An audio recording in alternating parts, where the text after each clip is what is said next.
안녕하세요. 김어준입니다.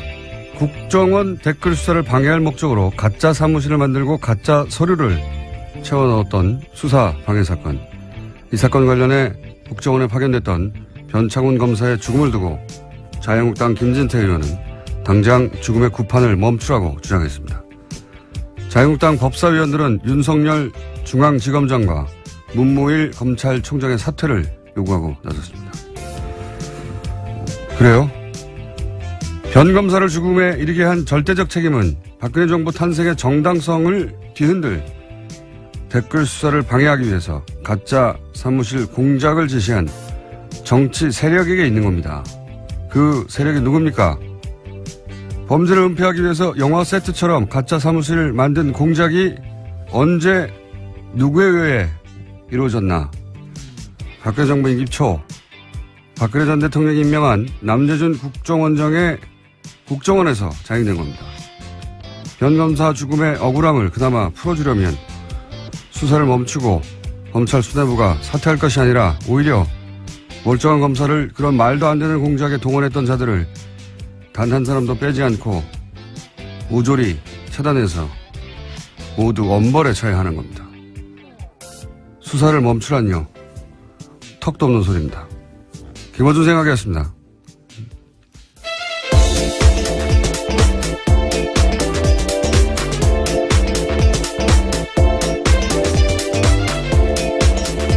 시사인의 김은지입니다. 자, 어제는 트럼프 대통령이 와가지고 아주 관련 뉴스가 폭포수처럼 쏟아졌어요. 네, 그렇죠. 너무나 많은 뉴스가 쏟아져서 몇 가지 저희도 다뤄야 되겠죠? 예. 우선 첫 번째 뉴스가 뭡니까? 네, 가장 눈에 띄었던 건 어제 정상회담 한 다음에 했던 공동 기자회견이었는데요. 이 자리에서 트럼프 대통령은 한국은 단순한 오랜 동맹국이 아닌 그 이상이다라고 강조했습니다. 그러면서 모두 발언한 다음에 취재진의 질의응답 시간 가졌는데요. 이와 같은 질문이 나왔습니다. 코리아 패싱이 불식됐냐라는 질문이 있었는데요. 이에 대해서 트럼프 대통령은 한국은 내게 굉장히 중요한 나라라면서 한국을 지나치는 일은 없을 것이다라는 점을 바로 말해줄 수 있다라고 답했습니다. 그러니까 소위 코리아 패싱 논란에 대해서 선을 그은 겁니다. 예, 이렇게 말을 하겠죠. 예. 뭐라고 합니까? 여기다 대놓고. 예. 물론 이 코리아 패싱이라는 단어 자체가 일본 언론이 처음 시작한 건데, 예. 여기 대해서 이제 야당도 이걸 가지고 오랫동안 공격해 왔죠. 예. 거기 그런 얘기에 이제 중지부를 찍었다는 점에서 의미가 있는 건데, 예. 그 이상의 의미는 없어요. 사실은 생각해 보면. 한번 들어볼까요? South Korea, Republic of Korea, Korea is very important to me, and there will be no skipping South Korea. I can tell you that right now. 똑같은 말로 야당이 공격할 명분을 잃었다. 이 정도 의미죠. 예. 실제 미국이 이제 자국의 이익에 따라 움직이겠죠. 언제나. 예. 하지만 그런 의미는 있다. 예. 그래서 요 문장은 앞으로도 계속 써먹히겠죠. 예. 다음 뉴스는요? 네, 또 공동기자회견에서 두 정상은 한국 미사일의 탄도 중량 제한을 완전히 해제하기로 합의했습니다. 그러면서 문재인 대통령은요, 우선 도입할 미국 무기의 윤곽도 처음으로 공개했는데, 제이스타즈 최소 4대 도입 등이 있습니다. 이 세 가지 무기로 5조 정도 들 거라고 하는데요. 트럼프 대통령은 한국의 무기 도입이 미국 일자리 창출에 기여할 거다라는 이야기도 했습니다. 탄도 중량은 풀고 무기는 사고 어차피 무기는 우리나라가 미국에서 전 세계에서 가장 많이 사왔어요. 어차피 사왔는데 중요한 거는 이제 얼마나 최신의 기술 무기를 도입하느냐 이거겠죠. 예. 이 이야기는 저희가 잠시 후에 정세현 장관하고 전 장관하고 나눠보기로 하겠습니다. 자, 다음 뉴스는요? 네, 또 계속해서 트럼프 대통령은 어제 한국 FTA가 미국의 좋은 협상이 아니었다라는 이야기도 했는데요. 이와 관련해서 문재인 대통령은 관련 협의를 신속하게 추진하겠다고 밝혔습니다. 미국 통상당국은 조만간 본격화될 개정 협상에서도 압박 수위를 높일 것으로 보입니다. 이 발언은 일본에서 했던 발언들에 비하면 아무것도 아닙니다. FTA가 미국의 좋은 협상이 아니다 이런 말을 하고 문재인 대통령은 협의를 신속하게 추진하겠다. 굉장히 원론적인 수준의 말밖에 없었는데 트럼프 대통령이 이제 일본에 방문해서 했던 일들 보면 일본은 저런 굴욕을 겪어도 괜찮나 싶은 아주 웃긴 장면이 굉장히 많이 나왔어요. 아베 총리가 말하는데 중간에 끊고. 그렇죠. 예, 자기가 말한다든가. 미국에서도 그런 보도 많이 나왔어요. 어제 워싱턴 포스트인가요? 예, 거기서도 찾아와서 읽어봤는데, 아베가 트럼프에게 얼마나 잘 보이려고 노력하는데 트럼프가 아베를 얼마나 막 취급하는가. 이 기사거든요. 예. 네, 굉장히 민망한 표현이 있었는데요. 전략적 노예 상태에서 비용을 치렀다라는 식의 이야기가 있었습니다. 스트래티직 서브튜드. 예. 네, 전략적 노예 상태요. 네. 발음이 됐나요? 네. 예. 예속 상태. 예. 고급 단행이긴 한데 결국 맞아요. 딸랑이다. 이런 얘기거든요. 예. 예. 충실한 조수 역할을 했다. 이런 식의 평가들이 아주 많았습니다. 그런 예를 드는 걸로 기사 가득 찼어요. 읽어보면 예를 들어서 아베는 미일 간 정상회담에서 역대 가장 가까운 사이다. 이런 식으로 표현하면 트럼프는 거기에 보조를 맞춰줄 생각이 없는 것처럼 부른다. 예를 들어서 굉장히 많은 예가 있는데 재밌는 예 중에 하나가 골프를 같이 쳤잖아요. 예. 골프에서도 웃긴 장면 나왔었는데 골프를 같이 쳤는데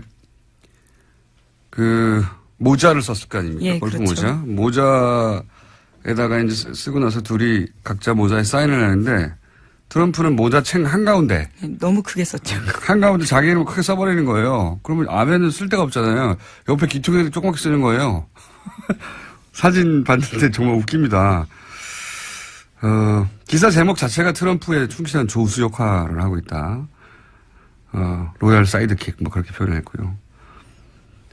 하여튼 기사 자체를 보면 이거 너무 이 기사 보면 일본인들은 정말 아베 정부를 규탄할 것 같다 싶은데 그런 말은 일본에서 안 나오고 있습니다. 하여튼 접대해봐야 소용없다. 트럼프는 그냥 실무적이고 제대로 격식만 갖춰져서 대접하면 된다. 정확하게 필요한 거 계산해서 주고받는다. 이런 겁니다. 하여튼 관련해서 미국 언론에서도 트럼프가 한국에 가서는 톤다운 했다 이런 얘기가 나오죠. 예, 물론 오늘까지 일정이 있기 때문에 아직은 봐야 되겠지만요. 이제까지의 말폭탄을 터뜨렸던 전례에 비하면 어제 한미 정상회담 결과에 대해서는 미국 언론도 트럼프가 매우 자제했다라는 평가 내놓고 있습니다. 오늘 국회 연설만 넘어가면 폭탄은 터뜨리지 않고 갈 것 같아요. 개인적으로 관련 뉴스가 많은데 이 정도 하죠. 중요한 건 이 정도인 것 같은데 개인적으로 흥미로웠던 장면 두 가지. 하나는 친박단체가 트럼프 방문에 이 한미 정상회담에 기여했어요. 성조기와 태극기를 같이 흔들었죠. 네, 박근혜를 외쳤다고 하긴 하는데 어차피 트럼프 한국말 모르니까 자기가 환영한 줄 알겠죠. 굉장히 기이한 방식으로 한미 정상회담을 친박단체가 도왔다. 두 번째 제가 흥미로웠던 장면은 기사를 보다가 왜 박효신 씨의 야생화인가 이거 궁금하지 않으셨어요? 예, 환영 만찬에 불렀던 노래죠. 그래서 기사를 찾아봤더니 어려운 상황에서 양국 관계를 아름답게 발전시키자 그런 의미를 담았다는 거예요.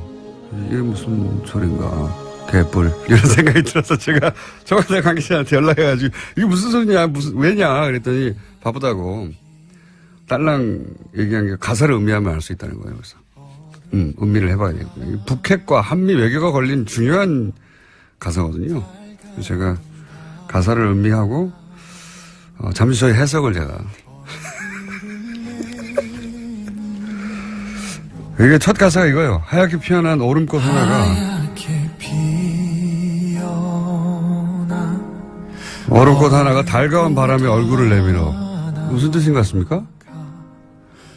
제가 이렇게 쭉 음미를 하다 보니까 한 몇십 번 들었거든요. 그렇게까지 공을 들여서. 왜냐하면 이게 중요한 노래라고 하니까 가사를 음미하면. 하얗게 백인입니다. 트럼프예요. 그러니까 개인적인 다 해석이신 거잖아요. 그렇죠? 작사가는 전혀 의도하지 않았던. 그런 거는 물어볼 시간이 없을 거예요. 그분은 어제 공연했기 때문에. 하얗게 백인 트럼프. 피어난 얼음꽃, 피어난 버짐입니다. 겨울에 하얗게 핀 버짐. 낮은 지질 북핵 문제, 피부 트러블이 생긴 거죠. 그 다음에 이제 달이 뭡니까? 문재인 대통령 아닙니까? 별명? 예. 의문의 여지가 없죠, 가운. 의사들이 입는 옷이죠, 가운. 너무 심하신 것 같은데요, 지금. 거기에 그렇게. 그래서 문재인 대통령이 가운을 입자 버짐 치료를 해서 얼굴을 내밀어. 예. 정확한 해석을 해보고요. 다음, 그래서 쭉 하다가, 또 있네. 청와대 관계자가 당황할 것 같습니다. 이렇게 해석하시고. 한 줄기 햇살에 목을 녹이다. 그렇게 너는 또 한번 내게 온다. 예. 햇살, 이거 햇볕 정책이죠? 작사가가 전혀 동의하지 않은 해석이라고 여러 차례 말씀드려야 될 것 햇볕 정책 같은데요. 때문에 문재인에게 온다. 이런 얘기고요. 그리고 뭐, 사랑의 피고, 타버리는 불꽃, 뭐 이런 거. 타버리는 불꽃. 이건 뭐, 문자 그대로입니다. Fire and Fury. 네, 화염과 불꽃에 대해서 이야기했습니다. 꺼지는 거죠. Fire and Fury가 여기 와가지고. 예. 나머지 가사 또 여러 가지가 있는데, 각자 해보시고요. 예. 굉장히 좀 어려운 대목이 하나 나와요. 요거만 제가 서비스 하나만 더 하면은, 메말라가는, 준비 잘했어요. 메말라가는 온몸이 타들어가고, 이게 좀 어려웠어요, 제가. 뭐냐면은, 발사체 입장을 표현한 겁니다, 발사체. 우리가 이제 탄도 중량 무제한으로 합의를 했잖아요. 그동안에 사거리가 짧아가지고, 예, 발사체들이 도달하지 못하고, 목적지에 꺼져버린 발사체의 애환, 이런 으로 표현한 거죠. 예. 김어준 공장장이 지극히 주관적인 가사 해석이라고 보면 되겠죠. 저는 이 노래를 듣고 미사일 중량 해제를 예상했습니다. 여러분도 각자 해보시고, 예. 가사가 중요하다고 하니까요. 아니, 가사가 중요하다는데 아무도 해설을 안 해줘가지고, 심심해가지고 한번 해봤습니다. 여러분도 각자 버전을 저희한테 보내주시면 소개해드리겠습니다. 자, 다음 뉴스는 뭐 있습니까? 네, TV조선이 계속해서 이건희 삼성전자 회장의 건강이 호전되었다라는 보도를 하고 있는데요. 네. 혼자 휠체어에 앉아있는 모습 등을 내보냈습니다. 이에 대해서 삼성서울병원 쪽에서도 건강 상태가 호전된 것은 사실이다라고 밝혔다라고 하는데요. 인지 능력이 서서히 회복 중이라고 주장하고 있습니다. 이게, 의식불명이 되게 3년이 됐죠. 예. 간간히 이런 뉴스가 나왔어요. 간간히. 예. 앞모습이 안 나옵니다. 예. 이 해석을 듣고 나서 야, 술 취한 거 아닙니까? 뭐 이런 문자가 많네요. 예. 예, 야생화에 대한 해석. 여러분도 해보세요. 저한테 뭐라고 하지 마시고. 청와대 관계자가 그랬어요. 가사를 음미하라고. 예. 바쁘다고. 음미했더니 이런 해석이 나왔다. 자, 다음 뉴스는 뭡니까? 네, 어제 검찰이 전병헌 청와대 정무수석이 협회장을 지낸 한국e스포츠협회 사무실을 압수수색했습니다. 관련해서 검찰은 전 수석의 국회의원 시절 보좌진이었던 윤모 전 비서관 등 3명을 협회 자금을 횡령한 혐의 등으로 체포했는데요. 전 수석은 이번 사건과 관련해서 어떠한 불법 행위에도 관여한 바가 없다면서 참으로 어처구니 없는 심정이다라고 주장했습니다. 자, 저희 방송에도 출연하셨던 분인데, 예. 수사 결과가 나와 봐야 이제 전 수석의 연루는 나올 것 같고, 이런 수사는 그런데 오히려 야당을 긴장시킵니다, 원래. 예. 현 정권의 정무수석까지 수사한다 하면 이게 현 정부에 타격을 줄 것 같은데, 물론 수석이 직접 연루됐다면 타격을 줍니다. 근데 이제 이런 뉴스 자체는, 야당을 매우 긴장시키는 기사죠, 사실은. 자, 다음 뉴스는요? 예, 안철수 국민의당 대표가 당내에서 자신을 향해 나오는 비판과 책임론에 대해서 모든 투덜거림에는 답할 필요가 없다라고 밝혔는데요. 예, 관련해서 어제 뉴스공장에서도 유성엽 의원이 나왔었는데 여러 가지 자신의 입장을 밝혔습니다. 어제 만찬에 초대됐던 정당의 대표들 중에 두 분이 못 가죠. 예. 네, 주호영 원내대표랑요, 또 안철수 국민의당 대표가 각각 무슨 이유죠? 하나는 예, 안철수 대표 같은 경우에는 지금 외국에 있었고요. 안철수 대표는 일정 통보를 늦게 받았다, 뭐 그런 얘기했던 것 같아요, 그죠? 네. 예. 안철수 대표는 그리고 이제 도착하자마자 수도권 3중 방어망 뭐 이런 얘기 했죠. 그래서 제가 아마 이스라엘 아이언돔을 의미하는 것 같은데, 저 국제 분쟁에 관심이 많아서 이 아이언돔에 대해서는 좀 알거든요.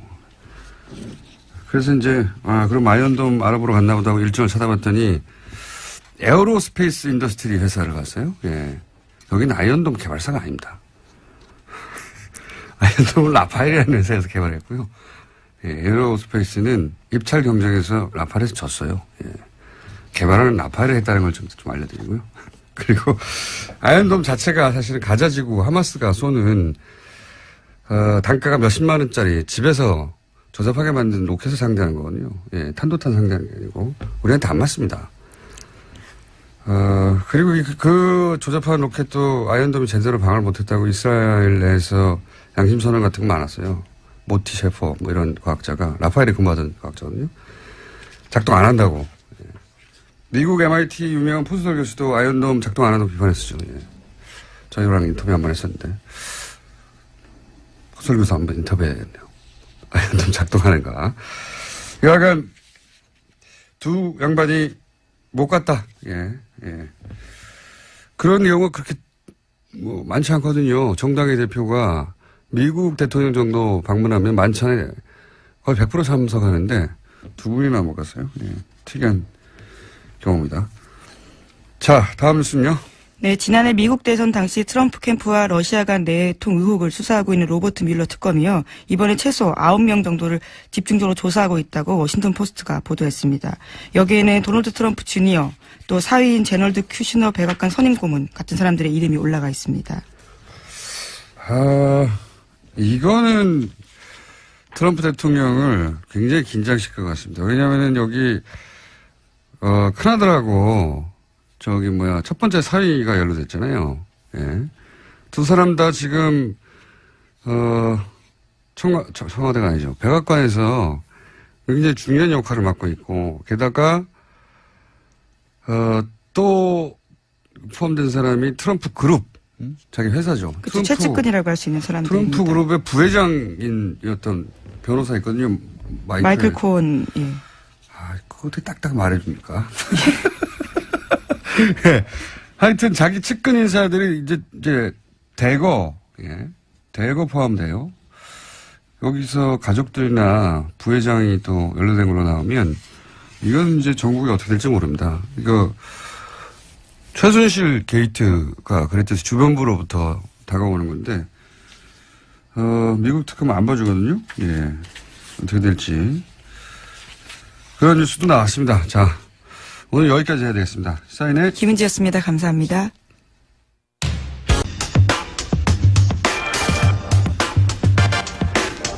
어제 있었던 한미 정상회담, 네, 그 의미 짚어보겠습니다. 정세현 전 통일부 장관님 전화 연결됐습니다. 안녕하세요, 가치환 장관님. 예, 안녕하세요. 자, 요즘 이렇게 저희 섭외에 잘 응해주셔서 대단히 감사합니다. 섭외 잘 응하자면 까칠하고 자꾸 그러니까. 자, 한미 정상회담에 대해서 걱정을 많이 하셨었어요. 예, 트럼프가 워낙 노련한 장사꾼이라, 예. 일본에서, 여러 가지 얘기 듣고 와서 폭탄 발언하는 거 아니냐 걱정 많이 하셨는데, 일단 이 정상회담이 뭐 짧긴 했습니다만 여러 가지 메시지 나왔으니까 총평을 해보시자면요. 정상회담 시간이 짧은 걸 가지고 시비를 거는 당도 있기는 있대요. 근데 예. 한미 간에는 우리 외교부와 저쪽의 국무부 또는 백악관과 청와대가 사전 조율을 할 수 있는 그런 관계이기 때문에 예. 사전 조율을 할 수 있는 관계이기 때문에 정상이 같이 만나서 얘기하는 시간이 꼭 길지 않아도 괜찮습니다. 미리 다 조율됐다. 예. 그렇죠. 시간은 중요한 게 아니었고. 예. 시간이 중요한 건 아니에요. 남북 정상은 좀 달라요. 완전히 그건 정상이 직접 협상을 해야 되니까. 근데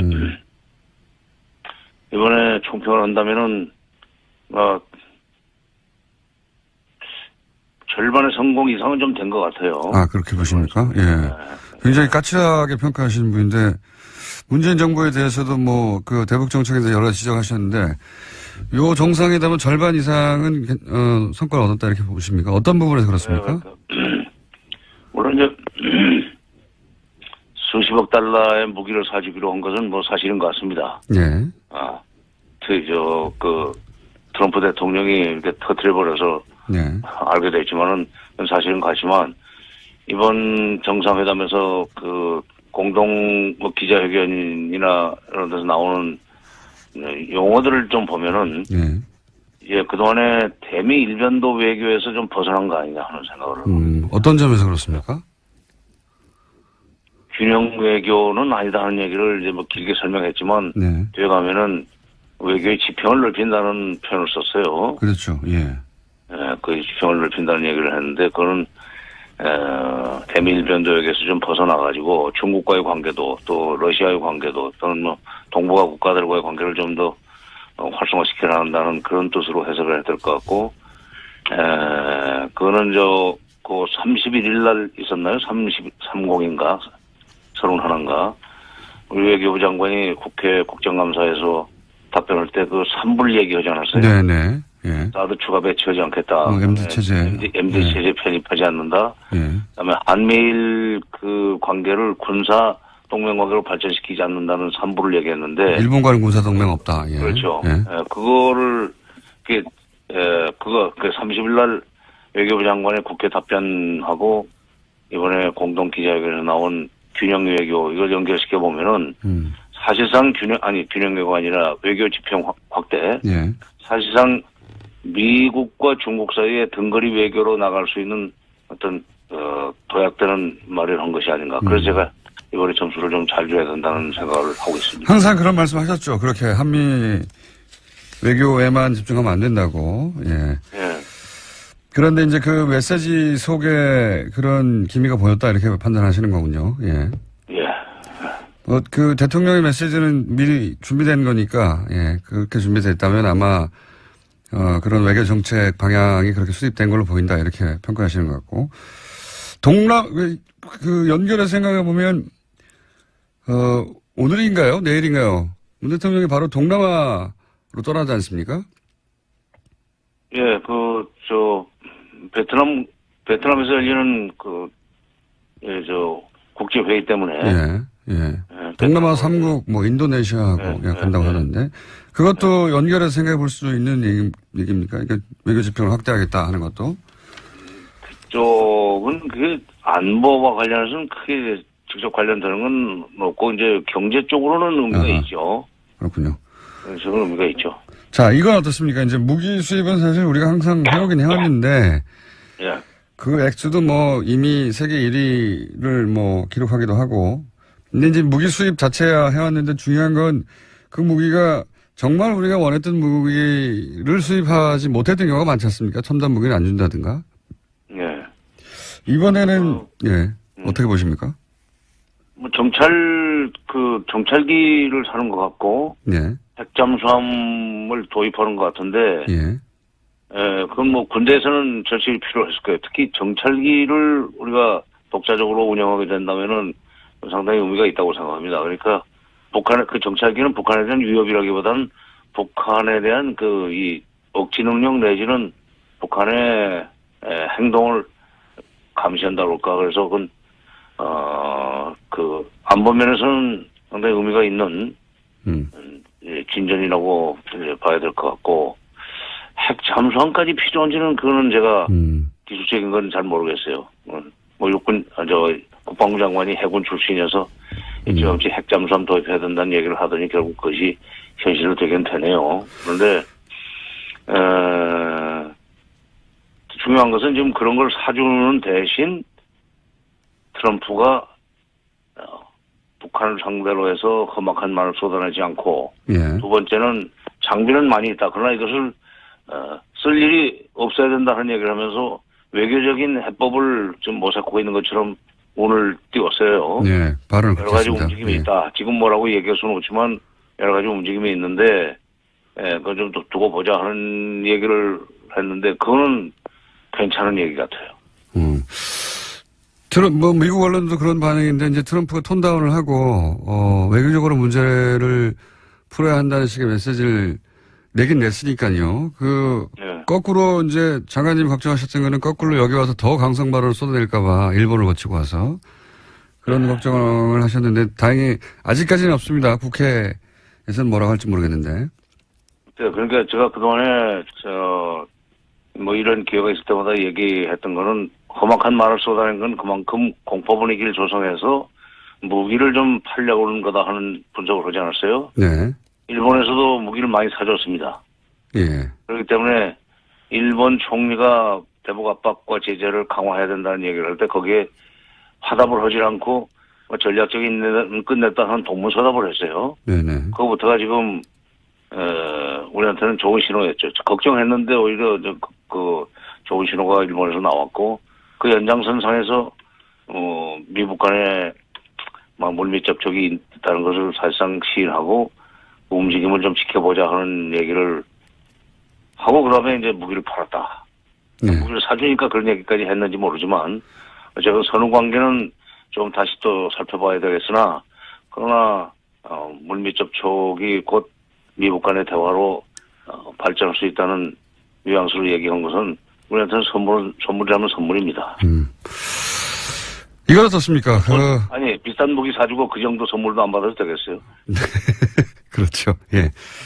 사실 무기는 계속 사왔긴 합니다만 생색을 자기도 이제 미국에 무기를 이렇게 많이 팔았다. 미국에 돌아갈 때 그런 성과를 자랑해야 되겠죠. 그러면 솔직해요, 그 사람. 예. 이제 앞으로 일자리가 많이 늘어나겠다는 얘기는 무기 공장을 더 키울 수 있다는 얘기를 했는데 네네. 이제 그런 사람들, 그러니까 백인의 노동자들이 그 트럼프의 지지 세력 아닙니까? 그 사람들을 그렇죠. 의식하고 한 발언이에요. 그렇겠죠. 그리고 무기는 그렇다고 치고 그러면 우리가 얻어낼 게 뭐였냐? 이게 이제 소위 대화 관련 발언들 그리고 이제 강성방을 늘어뜨리고 그리고 북한과 외교적으로 해결하겠다 이런 걸 얻어낸 거라고 보는데 또 한 가지가 거론되는 게 코리아 패싱에 대한 끊임없는 얘기가 나왔었는데 예, 이 얘기를 적어도 그 회담에서는 없다고 선언한 것은 어떤 효과가 있을까요? 글쎄 면전에서 그 코리아 패싱 하겠다고 얘기하겠습니까? 저도 그렇게는 생각합니다. 네. 아니 나중에 헐망정 그렇게는 안 하죠. 예. 아니 코리아 패싱이라는 건 그리고 우리가 잘못해가지고 코리아 패싱 당하는 거기 때문에 예. 앞으로 한미 관계, 한중 관계 또는 남북 관계를 잘 꾸려 나가면은 코리아 패싱은 안 일어나죠. 그러니까 코리아 패싱은 우리 하기 나름입니다. 예. 그리고 이제 우리를 제끼고 할 수만은 없어요. 우리가 잘 감시를 하고 남북 관계를 잘 관리해 나가면은 코리아 패싱은 안 일어나죠. 국내 정치적 효과 정도는 있겠다 저도 그렇게 생각합니다. 네. 야당에서 계속 공격하던 것에 대해서 트럼프 대통령이 했던 말들을 틀어주면서 이제 더 이상 그런 말 하지 말라고 하는 국내 정치적 효과는 있겠지만 정말로 미국이 그런 마음 먹고 하게 되면 막을 길은 없죠. 예. 이건 어떻습니까? 코리아 패싱을 사전에 알려주고 하는 법이 어디 있어요? 그러면 코리아 패싱 이미 아니기 때문에. 그렇죠. 예. 그런 일이 일어나지 않도록 하는 게 우리 외교력이다. 예. 이건 어떻습니까? 탄도 중량 제한. 이건 예전부터 우리 정권이, 우리 정부가 원해왔던 거 아닙니까? 보수지 가릴 것 없이.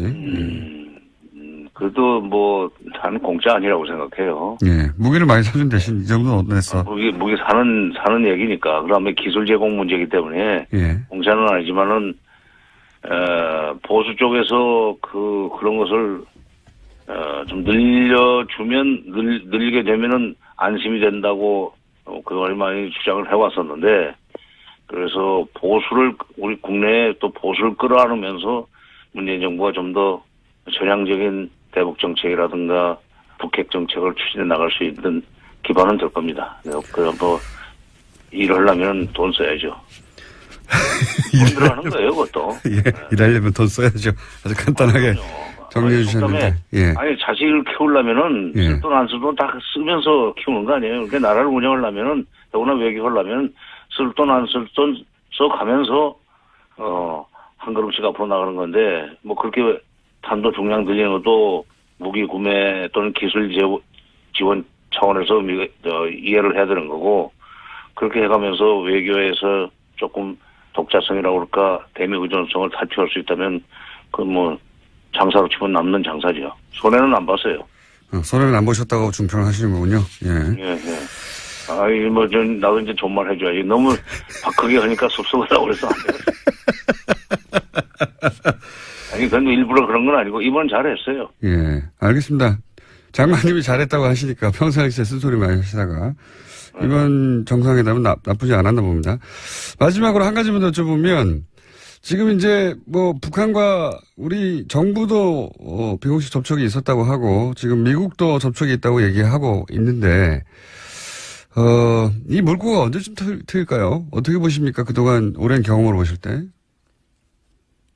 그래서 이제 그 미중 정상회담까지 지켜보고 나서 전망을 해야 되겠지만 예. 아마도 이 평창 올림픽 문제를 가지고 남북이 좀 만나야 될 거예요. 평창. 예. 그러면 2월이지만 그 사전 준비하려면 얼마 시간이 없습니다. 네네. 특히 처음에 문재인 대통령은 좀 단일팀을 구성하자는 얘기를 했지만 그건 현실적으로 조금 어려울 거예요. 선수들이 별로 안 좋아합니다. 단일팀은. 네. 자기가 나갈 수 있는 찬스가 그만큼 줄어드니까. 그러나 분산 개최 내용상 분산 개최고 공동 개최는 가능할 거예요. 그래서 제가 저 얘기는 건네볼 수 있지 않나는 그 생각을 하고 있는 것이 뭐냐면 지금 김정은 시대에 돌아서 김정은이 작심을 하고 개발한 것이 마식령 스키장입니다. 어허. 예. 그 비행장도 만들었어요. 갈마 비행장이라고 원산 쪽이죠. 그러니까 우리가 그 평창 올림픽을 위해서 뭐 용평 쪽에다 스키장을 크게 건설한 것은 아깝지는 하지만 예. 그쪽에서 경기 일부를 하는 식으로 해서 공동 개최 형식으로 하면은 북한이 상당히 매력적으로 생각하고 대화를 시작할 수 있지 않겠는가. 그래서 그걸 화두를 열어놓고 그다음에 설계기 이산가족 상봉을 위한 적자회담은 다시 한번 건네볼 필요가 있지 않나 하는 생각이 드네요. 알겠습니다. 오늘 여기까지 듣겠고요. 예. 평창 올림픽을 잘 활용해야 된다는 얘기는 다시 한번 저희가 연결해서 자세히 들어보도록 하겠습니다. 오늘은 여기까지 하겠습니다. 감사합니다. 예. 지금까지 정세현 전 통일부 장관이었습니다.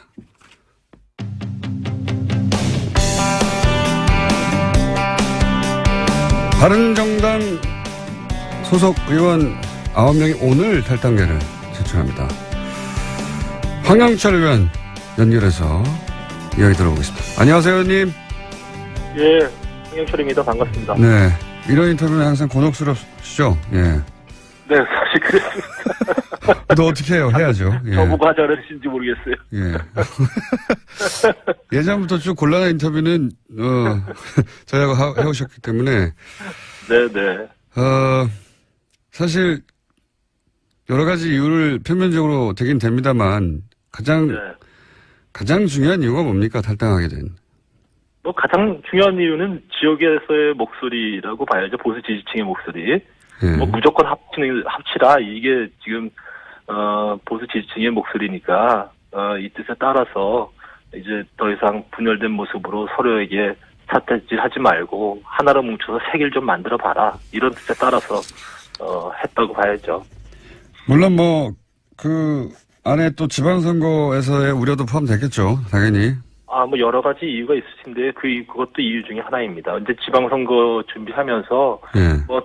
저희 지역만 보더라도 많은 좋은 입지자들이 바른정당 후보로 나설 생각이 없으세요. 그러니까 그런 현실적인 어려움도 반영이 됐다고 봐야죠. 그런데 이제 그런 이유들 정치가 현실이기 때문에 지방선거도 준비해야 되고 또 이렇게 나눠줘가지고는 현실적으로 정부 여당을 견제하는 데도 한계가 있고 다 이해는 갑니다. 그런 부분들은. 네. 그런데 이제 이전부터 쭉 탈당파 통합파 뭐라고 보든 간 9분들이 거의 비슷하게 말씀하셨던 것 중에 하나가 박근혜 전 대통령 제명만으로는 안 된다는 요구를 오랫동안 해오셨잖아요. 네. 그런데 지금 서청원 최경환 의원이 여전히 출당될 가능성 혹은 기미가 안 보이는데도, 그러면 이게 내세웠던 명분하고는 다르지 않습니까? 요구했던 상황하고도 다르고, 겨우 박근혜 전 대통령 사실상 정치적으로 이미 끝났는데, 이 서청원 최경환 의원은 그러면 자유한국당 입당을 하신 다음에 출당을 위해서 같이 노력하는 겁니까? 어떻게 되는 겁니까? 일단 박근혜 대통령의 출당을 자유한국당에서 결정한 거에 대해서 굉장히 가볍게 보는 뭐 발언들이 나오고 있는데 평가가 저는 자유한국당 내 지금 정치정 속에서 박근혜 대통령 출당을 결단한 홍준표 대표의 노력은 높이 평가해야 된다고 보고 있어요. 대단히 힘든 결정을 내렸다고 보고 그걸로 인해서 지금 자유한국당 내에서 또 홍준표 대표가 굉장히 좀 어려움을 겪고 있지 않습니까? 이런 시점에서 우리가 함께하는 모습을 보이는 것이 자유한국당의 인적 쇄신이라든지 과거의 단절에 힘을 보태는 것이라고 생각하고요. 우리가 들어가서 해야 될 일은 참 많이 남아 있는 상태입니다. 구체적으로 특정인을 거명해서 이야기하면 오히려 그로 인해서 지금 분란을 증폭시키고 또 이게 길게 보면서 쇄신해야 될 부분들에 대해서 뭐 즉각적인 그런 저항들이 오고 그래서 저희가 구체적으로 언급은 안 합니다만 자유한국당에 들어가서 정말 개혁적인 보수로서 재건하기 위한 노력은 아마도 힘들지만 계속돼야 될 거라 이렇게 말씀드리고 싶습니다. 예를 들어서 서청원 최경환 출당 관련해서는 의총을 소집해야 되는데 이제 의총에 참석해서 이 두 사람의 철당을 위해서 이 9분들이 함께 노력한다. 뭐 이런 공감대 같은 게 있습니까? 그런 말씀드리지 않아도 다들 아실 것 같은데요. 네. 말씀하셔야 합니다. 그러니까 저희가 이제 여러 가지 입장을 발표할 때 어쨌든 이런 개인과 관련된 부분에 대해서 분명하게 입장을 밝히는 것이 결과를 만들어내는데 도움이 될지 안 될지 이런 부분에 대해 저희도 고민 많이 하지 않습니까? 입장 표명을 공개적으로 하지는 않더라도 그런 9분 사이에 내적 공감대는 있습니까? 다 같은 마음이시라고 생각합니다. 예. 그게 가능할까요? 서청원 의원과 최경환 의원을 원내 의총을 통해 가지고 출당하는 것이? 구체적으로 말씀드리고 싶지 않아 하는 걸 계속 물어보시니까. 예. 사람들은 그런 게 궁금하거든요. 예. 네, 궁금하시겠지만 예. 그거는 결과로서 보여져야 될 부분이지 지금 이 시점에서 우리가 구체적으로 그거를 말씀드리는 것이 좋은 결과를 만들어내기 위해서 도움이 되느냐 안 되느냐 이 부분에서 좀 깊이 봐줬으면 좋겠어요. 알겠습니다. 곤란한 사정은 알겠고요. 이건 어떻습니까? 네. 김무성 의원 경우에는 다른 분들은 또 모르겠습니다만 네. 김무성 의원이 사실은 바른정당을 창당한 분이고요. 예, 사실상. 네. 그리고 유승민 의원이 이제 끝까지 남아서 새누리당 당시 새누리당의 계획을 도모해 보겠다고 했을 때 끝까지 설득해서 바른정당으로 오게 만든 분인데 네. 다른 8분은 모르겠습니다. 여러 가지 이유로 돌아가는 것에 대해서. 김무성 의원은 개인적으로는 돌아가야 한다고 생각하더라도 적어도 그런 과거로 생각했을 때는 유승민 의원과 함께 끝까지 설득하겠다. 이게 맞는 거 아닙니까? 가장 먼저 거꾸로 다시 복당을 주도하는 건 이거는 너무 정치 도의상 네. 이건 너무 두 번의 배신 아닙니까? 너무 가혹한 표현이라고 생각하고요. 유승민 의원의 입장에서 보면 가혹한 게 아닐 것 같은데요. 제가 보기엔. 그래서 저희들이 이제 두 번의 의총을 거치면서 당대당 통합을 통한 통합전대 요구안을 가지고 끝까지 함께 가자고 서로 설득을 해봤고요. 그럼에도 불구하고 유승민 의원께서 못 가시겠다고 했으니까 그래서 같이 못 가게 된 거죠. 뭐 저희가 그 바른정당을 창당하고 지금까지 걸어온 길에 대해서는 뭐 후회 없습니다. 국민 뜻에 따라서 했다고 생각하고요. 다만 저희들이 보수의 본류가 되기 위한 이 노력이 성공하지 못했고 이제는 이 성공하지 못한 길을 계속 탈의 없이 가야 되느냐 아니면 새 길을 가야 되느냐 이런 관점에서 지금 결단을 내린 거기 때문에 물론 지금 이 시점에서 여러 가지 평가가 있겠습니다만 결국 이 부분도 저희들이 합당한 이후에 통합한 이후에 좀 더 좋은 모습을 국민들에게 보여주고 보수 지층들에게 보여주기 위한 노력을 계속 해야 된다고 생각하고 있습니다. 네, 계속 제가 곤란한 질문 드리는데 한 가지만 더 여쭤볼게요. 어차피 지금 곤란한 상황이시니까 네. 어디랑 인터뷰하셔도 곤란한 질문밖에 없어요. 기뻐하시는 것 같은데. 홍준표 대표는 또 녹취록 문제가 있지 않습니까? 이게 이제 예, 주장들이 뭐 각각 갈리긴 합니다. 홍준표 대표는 재판 시작되기 전에 예, 항의한 정도로 이제 얘기하고 있고, 소창원 의원은 그게 아니라 자신한테 뭐 청탁을 했다는 식으로 말을 하고 있고. 근데 여기서 갑자기 국민의당에서 그게 아니라 재심 전에 그 진술을 번복해달라는 그런 내용이 담겼다. 이렇게 이제 세 가지 버전이 존재하는 상황이에요. 혹시 이 녹취록 관련해서는 아시는 바가 있습니까? 그 내용에 관해서? 아는 바 없고요. 어쨌든 홍준표 전에 듣는 얘기로는 홍준표 대표는 이 문제에 대해서는 전혀 걱정할 필요가 없다라고 분명히 말씀하시고 계시고, 그리고 저는 이 녹취록 문제가 지금 나온다고 한다면 결국은 이제 친박 쪽에서 홍준표 대표를 공격하기 위한 수단, 아니면 국민의당에서 또 자유한국당을 곤란하게 만들기 위한 수단, 이런 수단으로 사용이 될 텐데요. 대단히 정치공학적인 그런 거라고 생각하고, 결국은 국민들께서도 홍준표 대표에 대한 재판이 오랫동안 진행됐고, 정말로 진실을 가리기 위한 거였다면 그 이전에, 그리고 지난 대선 과정에서 충분히 이 문제가 공개될 수도 있었을 거라고 생각해요. 근데 이제 그때는 전혀 거론하지 않다가 지금 와서 자당의 이익이나 좌파의 이익을 위해서 이것을 공개한다고 한다면 그야말로 정말 납득하기 어려운 거라고 봐야죠.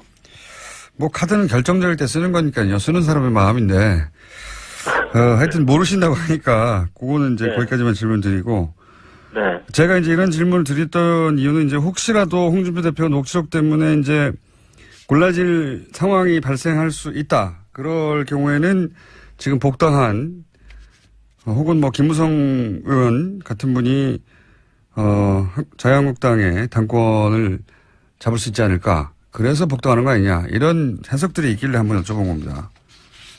논리의 비약은 끝이 없다고 생각하고요. 알겠습니다. 지금 저희들은 뭐 홍준표 대표를 잘 지키고 힘을 갖고 자유한국당 바꾸고 보수 재건하는데 힘 보탤 거고요. 김무성 대표께서도 무슨 당권 욕심 이런 거 지금 전혀 없다고 분명하게 말씀하시고 계시니까 그건 분명 잘못된 해석이다 이렇게 말씀드립니다. 알겠습니다. 한 가지만 더 여쭤보겠습니다. 지금 한 가지만 여쭤본다고 하는 게 벌써 세 번째인데. 추가 탈당이 있습니까? 그건 제가 장담할 수가 없어요. 워낙 이제 많은 고민들을 의원님들께서 하고 계시기 때문에 장담할 수는 없는데, 다만 지난번 두 번의 의총 과정 속에서 대체적으로 자유한국당과의 통합이 답이다 이렇게 생각하는 의원들이 몇 분 계셨기 때문에 그분들은 지금 많은 이제 고민들을 하고 계실 거다 이렇게 생각합니다. 그러니까 추가 탈당은 언제인지는 모르겠지만 시점의 문제일 뿐 이루어질 가능성이 높다 이렇게 보시는 거군요? 가능성은 높게 보는 게 맞는 것 같습니다. 시점은 모르시고요? 제가 많은 고민을 하고 계신 의원님들의 입장을 제가 다 확인할 수는 없고요. 규모는 어떻게 예상하십니까? 몇 명에서 몇 명까지? 적게는 뭐 몇 명에서? 저희가 그날 의총 과정에서 확인은 바로는 자유한국당과의 당대당 통합을 하자고 말씀하신 중립지대 의원님들이 5분 정도는 더 계시거든요. 5분. 다 가능성 있는 분들이라고 보시는 거군요? 글쎄, 그것이 자유한국당과의 지금 상태에서 자유한국당의 입당의 결정을 내리는 그런 방향으로 갈지는 정확히는 제가 말씀드릴 수는 없고요. 다만 가능성은 높다 정도로 말씀드릴 수 있을 것 같습니다. 가능성은 높다. 연결한 김에 40초밖에 안 남았는데 곤란한 질문일 텐데 현재 재판 어떻게 진행 중입니까? 의원님 정치자금법 관련해서? 진행 중이고요. 저는 담담하게 제가 할 수 있는 소명 최선 다할 것이고요. 그리고 법적인 판단에 따라서 또 잘 따라야 되겠죠. 좋은 결과가 나올 수 있도록 최선을 다하고 있습니다. 알겠습니다. 자, 오늘은 전화 연결해서 가볍게 했고요. 가벼운 거고요. 저기 스튜디오에 한번 나와서 예. 네. 하드 스파링 한번 하시죠. 네, 조만간. 아유, 네. 감사합니다. 감사합니다. 네, 지금까지 황영철 의원이었습니다.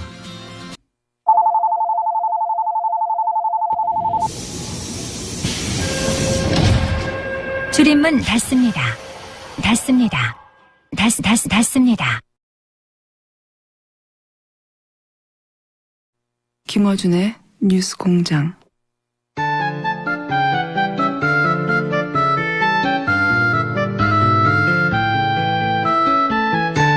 저 누가 발견해? 자, 노르가즘 정의당 노회찬 원내대표 나오셨습니다. 안녕하십니까? 예, 안녕하십니까? 예, 출입문 닫습니다. 어떻습니까? 기가 막힙니다.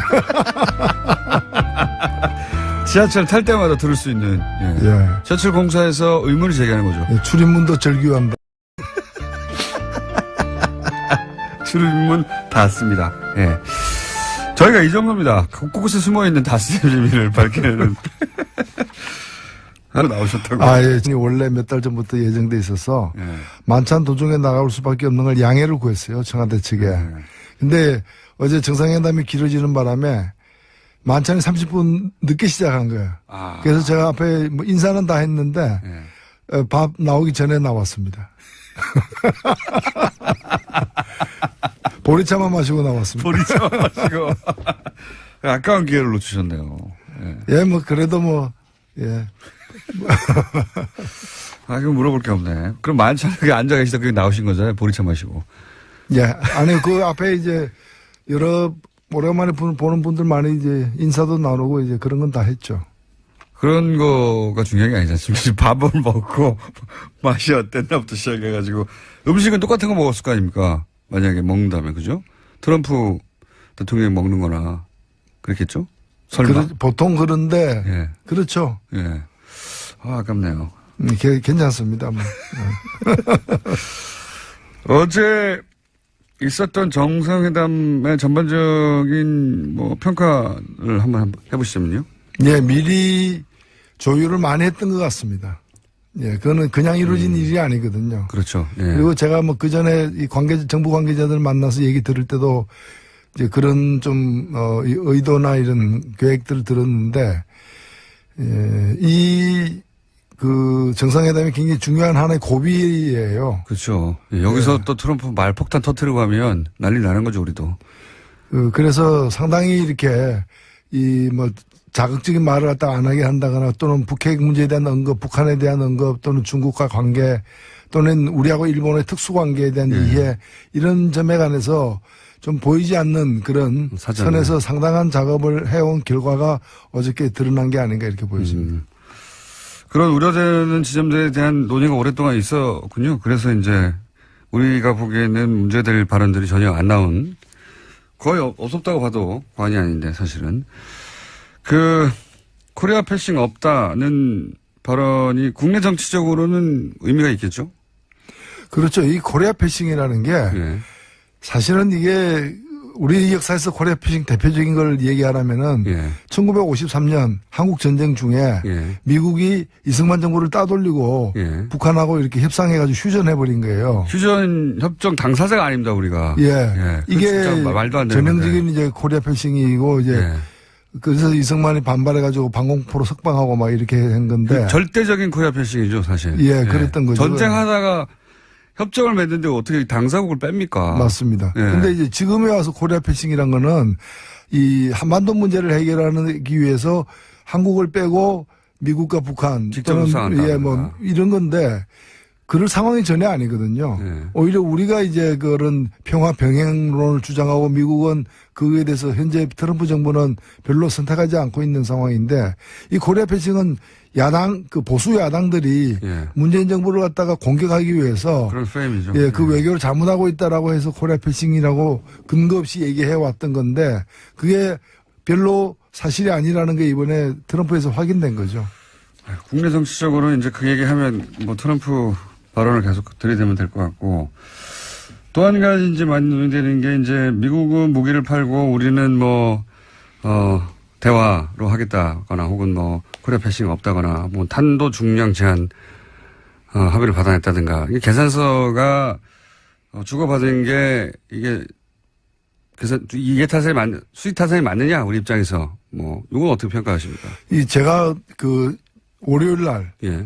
그 청와대 국감이 있었어요. 예. 국감에서 이 얘기를 갖다가 제가 미리 했었습니다. 장하성 정책실장한테 트럼프 다루는 법 예.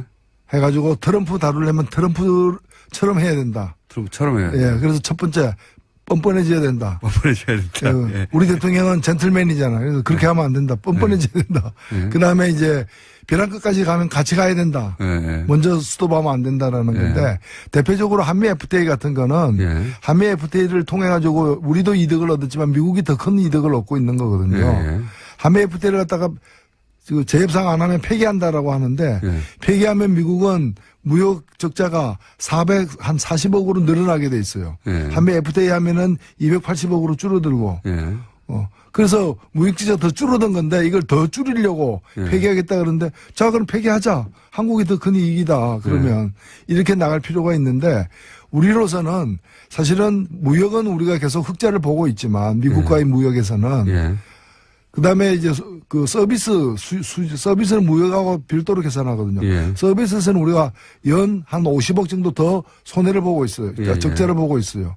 근데 이것만이 아니라 무기는 우리가 미국 무기를 전 세계에서 가장 많이 수입하는 나라예요. 오랫동안 그래왔습니다. 오랫동안 그래왔고 한미 FTA 이후에 이게 더 늘어가지고 1년 국방비 예산은 10%를 미국 무기 수입에 쓰고 있고 이게 우리가 연 50억 달러 정도를 쓰고 있는 거예요. 최근에는. 그래서 무기 FTA 적자 얘기하면 무기 얘기를 갖다 꺼내시라. 그래서 이걸 가지고 무역 적자를 막는. 근데 지금 그 전략을 갖다가 이 트럼프가 이 영악한 트럼프 대통령이 쓰고 있는 것 같아요. 그래서 거꾸로 쓰고 있는 거예요. 그래서 이 얘기는 뭔가면 무역 적자를 갖다가 더 줄이는 것이 불가능하다면은 무기를 더 수입해라. 이 얘기인데 그 무기를 덜 수입하면은 그 무역과 관련해 가지고 특히 축산이라거나 미국이 노리는 게 몇 개 군데가 있어요. 그걸 갖다가 우리는 더 강하게 개방을 요구하겠다. 근데 그 개방하면 국내에서 또 농민들 난리잖아요. 똑같은 방식으로 상대해야 된다. 네. 그렇죠. 무기와 FTA를 연계한 것은 트럼프 대통령이 지난번부터 했던 일인데 우리도 그럼 거꾸로 그럼 무기 많이 사줄 테니까 FTA 그럼 우리한테 양보해 이렇게 나가야 된다. 그런 건 아닌데 무기를 많이 사는 게 좋다고는 보는 건 아닙니다. 다만 우리에게 필요한 무기들이 있죠. 이번에 예를 들면 그 정찰 자산 같은 거는 우리가 이제까지 미국이 우리한테 팔지 않았던 것이기도 하고 우리가 굉장히 부족한 부분이고 그래서 그런 점에서는 저는 뭐 자주 국방을 위한 어떤 국방력 강화 차원에서도 필요한 대목이라고 봅니다. 알겠습니다. 그럼 종합적으로 판단해서는 성과는 뭐 아직 국회 연설이 남았는데 그건 뭐 그 연설이니까요. 지금 사실상 오늘 국회 연설까지도 사실 보긴 해야 되는데 지난 일주일 전에 11월 1일 날 대통령이 이제 국회 시정연설하러 와가지고 사전에 여야 대표들하고 간담회를 했어요. 그때 아주 인상적인 얘기를 했는데 언론에는 보도가 안 됐더라고. 안 됐는데 그 내용이 뭔가면은 외교 문제와 관련해서 그동안에 이 야당들이 굉장히 많이 그 정부를 추궁했는데 외교 문제는 시간이 필요한 게임이다. 이번에 중국과의 어떤 이 사드 문제에 대한 대타협이 있었고, 그 다음에 이 트럼프가 한국 방문하는 것, 이 두 가지 사건이 한 고비를 넘기게 되는 사건이 될 거다. 그래서 이제는 그동안에 이제 도대체 뭐 하냐, 특히 외교 안보란이 취약한 거 아니냐, 이런 추궁을 많이 받았는데, 이번에 결국에는 물밑 작업으로 사드를 원만하게 일단은 봉합을 했잖아요. 그 다음에 위태위태한 어떤 그런 길을 걷던 트럼프와 관련해서도 아직은 확연하게 다 확인된 건 아니지만은 일정하게 트럼프와 우리의 어떤 입장의 차이를 이제까지의 과정보다는 많이 좁혀내는. 뭐 제재는 강화하지만 대화의 노력도 계속 하겠다. 뭐 이런 그렇죠. 이런 메시지가 나오긴 했습니다. 군사적 옵션의 가능성은 이제 그거는 이론상으로만 존재를 하는 거고 현실에서 실질적으로 추진하고 있지 않다는 건 이번에 계속 확인되고 있는 과정이 아닙니까? 이런 것들이 좀 한 고비를 갖다가 이렇게 매듭을 짓게 되는 그런 국면이 아닌가 이렇게 보입니다. 알겠습니다. 굉장히 중요한 그런 점에서 보자면 굉장히 중요한 전개가 될 방한이었다고 평가를 하시는 건데 그런데 그 중요한 자리에 어제 주호영 원내대표하고 안철수 대표가 같은 대표급에서 보실 때 참석을 안 한 거에 대해서는 어떻게 보십니까, 각각? 예, 조호영 대표는 뭐 참석할 뜻이 워낙 있었는데. 그 이제 당이 이제 쪼개지는 과정이어가지고 상당히 네. 좀 선택이 애매해졌던. 예. 왔으면 욕을 먹었겠죠, 사실은. 네, 본인은 선의에서 참석하려고 했던 것 같고요. 네. 그래도 이제 국빈이 오는데 약속이기 때문에 가려고 했는데 그게 또 당내에서는 또 그걸 또 다르게 보는 시각도 있고 해서 거기서는 뭐 좀 난처했던 것 그렇죠. 같습니다. 탈당한 사람이 어딜 가냐 뭐 이렇게 얘기했겠죠. 예. 결국은 안 왔고 안철수 대표는 비행기표 그러니까 비행기 시간 때문에 그러니까 뭐 늦게 통보를 받아서 못 왔다라고 하던데 그건 어떻게 보십니까? 글쎄요, 뭐 그렇게 정치인 얘기하면 믿어야죠. 그럼 실제로는 일부러 안 왔다고 보세요? 글쎄요, 한쪽에서는 뭐 테크니컬 파울이 아닌가. 테크니컬 파울이 이렇게도 보는데. 예. 테크니컬 파울. 네, 이제 정치는 일단 명분을 가지고 먹고 사는 직업이라서 예. 본인이 이제 명분 내세우면 그걸 일단 인정해 줄 필요는 있습니다. 믿지 않으시는 눈빛이네요. 테크니컬 파울.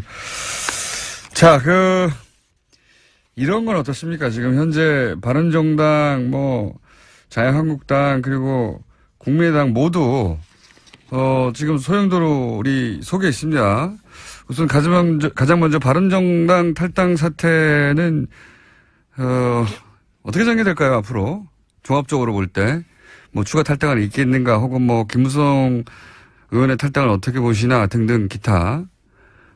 어떻게 될 거라고 보십니까? 일단은 그림이. 명분이 본인들도 시인을 했더라고요. 명분이 없다.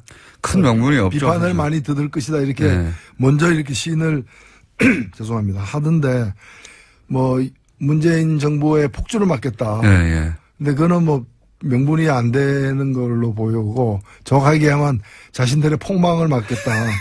이런 얘기 같은데 그래서 과연 폭망이 막아질지는 의문이고요. 예. 저는 안타깝게 생각하는 게 보수 혁신의 하나의 아이콘이었습니다.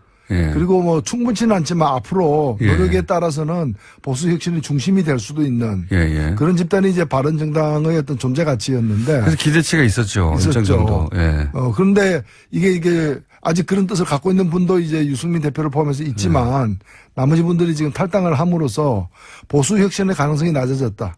20명에서 일단은 11명이 된 거 아닙니까? 보수 혁신의 한국 정치에서 보수가 스스로 혁신할 가능성이 20%에서 11%로 낮아졌다.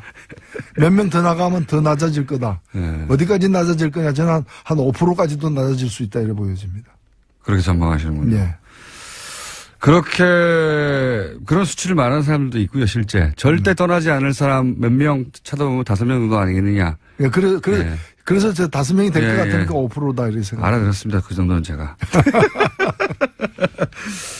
김무성 의원의 탈당에 대해서는 사실은 보수 매체에서도 그런 기사들이 나와요. 김무성 의원은 탈당하다 맨 마지막에 나오거나 아니면 끝까지 유승민 의원과 같이 했는 게 아니냐. 본인이 유승민 의원을 끌고 나왔는데 이런 얘기 있지 않습니까? 어떻게 보십니까?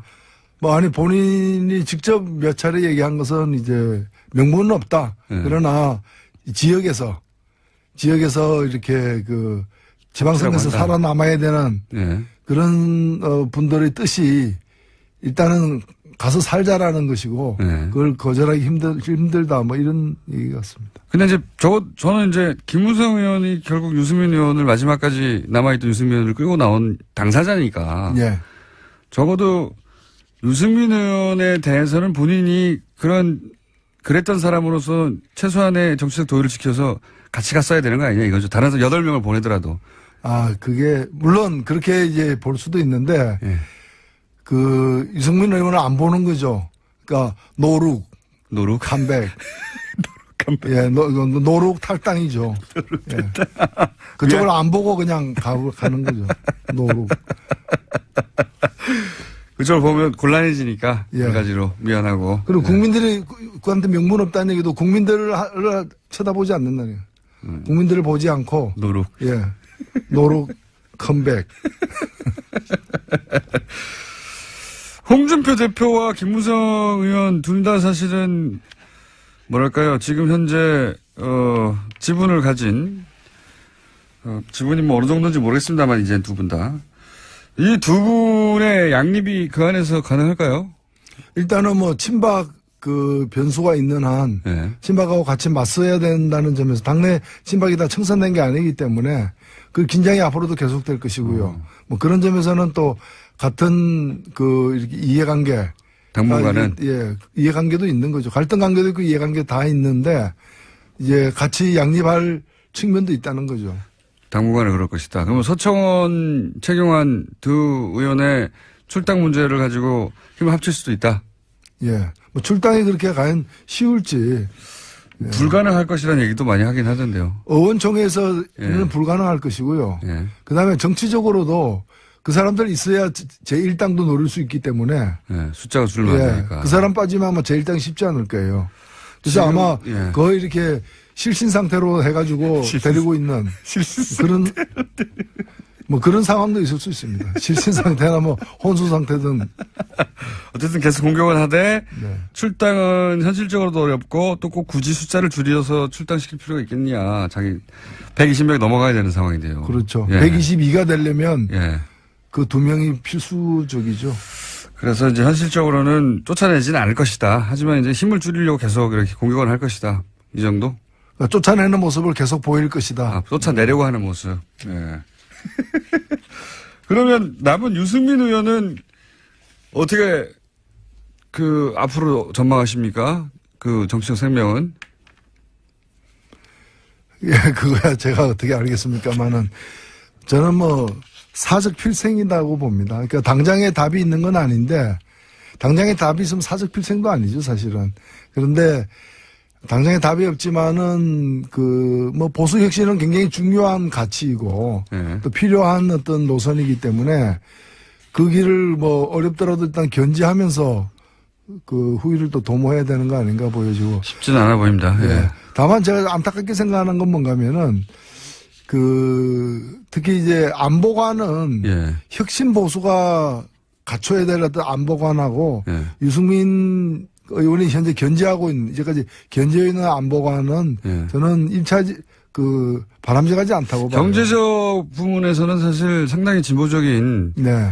뭐 개혁 보수라고 말해도 전혀 이상하지 않은 그런 따뜻한 보수를 주장하시는데 그게 이제 그렇게만 가면은 민주당하고도 차별성이 없고 그러다 보니 아마도 보수는 강하게 주장해야 된다 이런 의식이 있어서 그러신 건지 보수 그러니까 뭐 안보 정책 뭐 핵 문제 이거는 뭐 예. 자유한국당과 아니 그 안보라는 것이 그렇게 너무 완고한 어떤 예. 그런 강경한 어떤 이 대북관이라거나 안보관이 과연 개혁 보수의 어떤 노선이 될 수 있는가에 대해서 의문이에요. 자유한국당과 차이가 없죠. 그 부분에 있어서는 예. 그렇죠. 핵 문제라든가 예. 뭐 전술에 가져야 된다고 또 얘기하고. 자, 그러면 국민의당은 어떻게 돼갈까요? 국민의당도 내부적으로 이제 안철수 친한과 이제 뭐 비한 반한 이 정도로 불릴 수 있는 세력이 이렇게 점점 서로 갈라지고 있는 것 같은데, 그죠?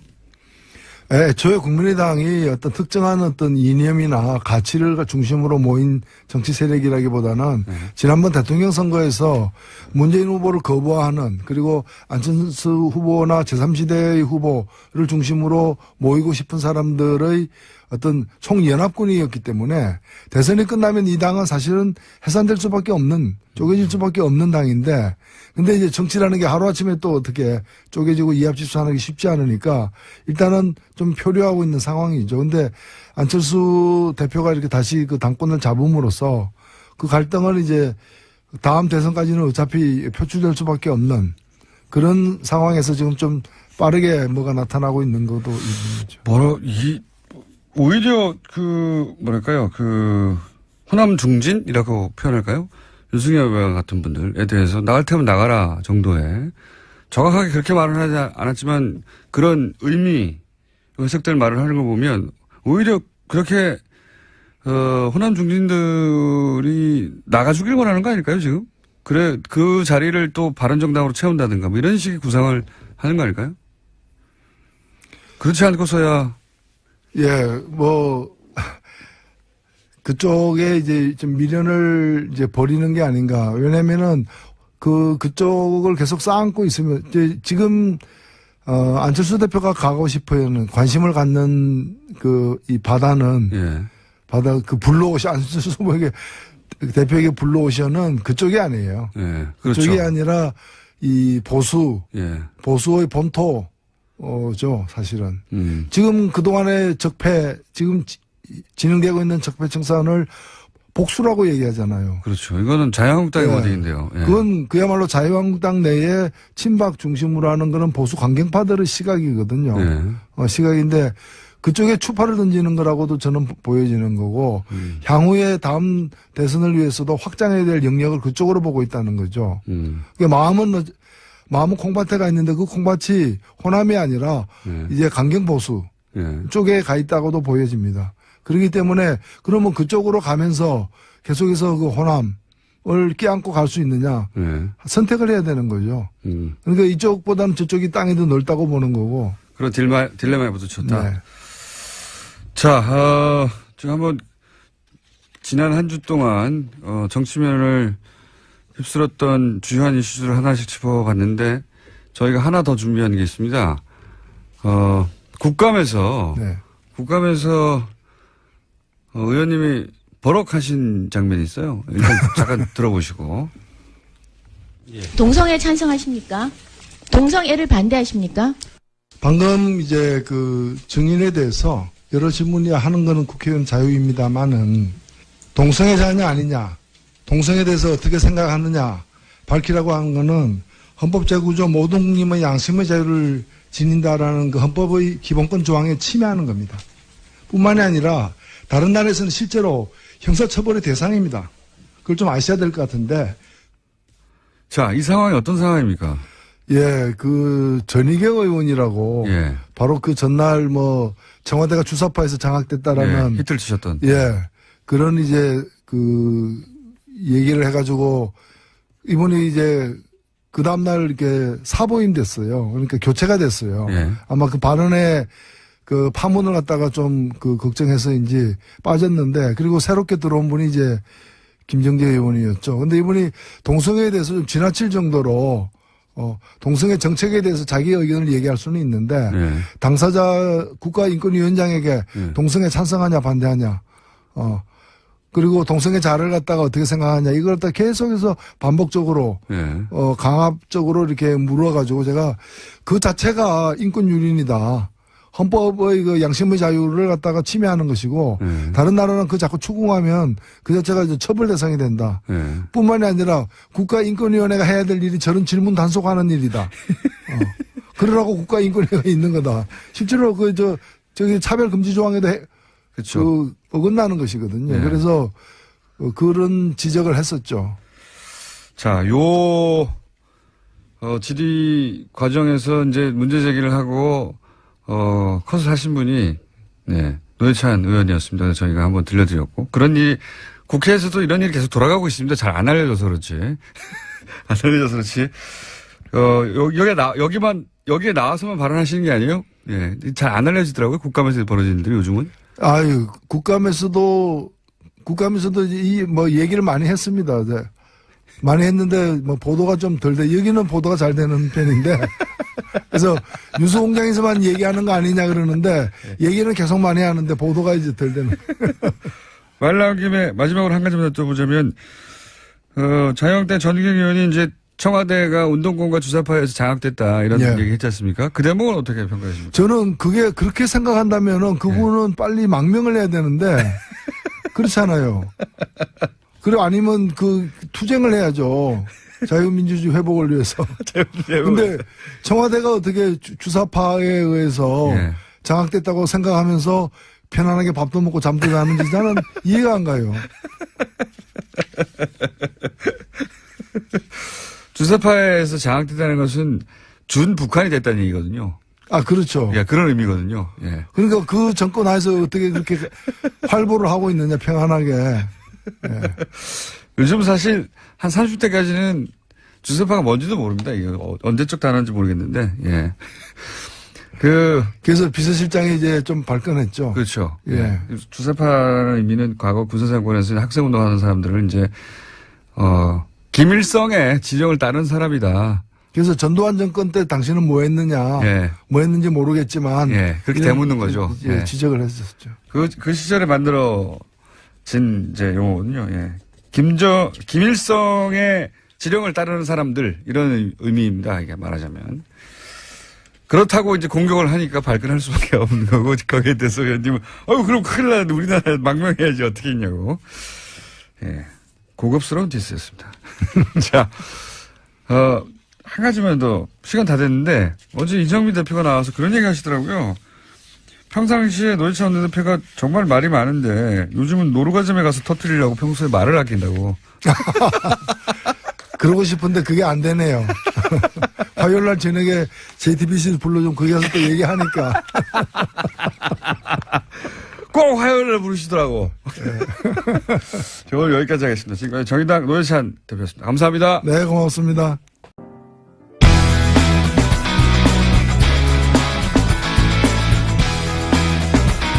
자, 양지열 변호사님. 예. 추천해가지고 이제. 그래도 이름도 불러주세요. 네, 양지열 변호사님. 예, 지난주까지 이름도 얘기를 안 하시더니. 지난주는 3분 나왔으니까요. 예, 3분 59초. 예.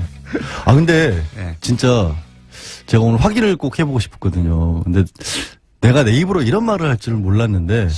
11분 남았습니다. 실물이 훨씬 낫네요. 예? 실물이 훨씬 낫네요, 진짜. 난 TV 보면서 좀 무서웠거든요. 저 사람이 내가 알던 그 사람이 맞나. 내가 평소에 함부로 개겼던 게 아닌가. 블랙하우스요? 예. 근데 진짜 청취자분들께서도 오해하시면 안 될 게 실물은 봐줄만 합니다. 예. 저도 화면을 보면서 전 제작진들이 그렇게 클로즈업을 많이 당긴 적이 있어요. 그래서. 제작진이 안티 아니에요, 혹시? 굉장히 폭력적이구나. 사람들한테 이런 비주얼 폭력을 가하고 이런. 좀 무서웠어요. 그러니까 저 같은 경우는 사실 어디 밖에 모임 같은데 가끔 이제 TV 보시고 와달라는 분들 계시거든요. 근데 잘 안 가요. TV 보다가 실물 보면 실망할까봐. TV에서 더 잘 나오는. 그렇죠. 하도 잘생겼다는 말을 많이 들어서. 공장장은 반대인이니까 많이 불러주세요. 실물을 보셔야 여러분 좀 안심하실 것 같습니다. 실물을 보면 범죄형은 아니에요. 그러니까요. 생각보다 비영상이에요. TV에서는 굉장히 깜짝 놀랐어요. 저. 그러니까 화면 자체가 범죄적이라는 인상을 받았어요. 저도 그 얘기 했는데 폭력적이고 범죄적이다. 자, 오늘 주제는 이겁니다. 지난주 3분 나와가지고 잠깐 들어갔는데 국정원 돈 받았다는 거. 예.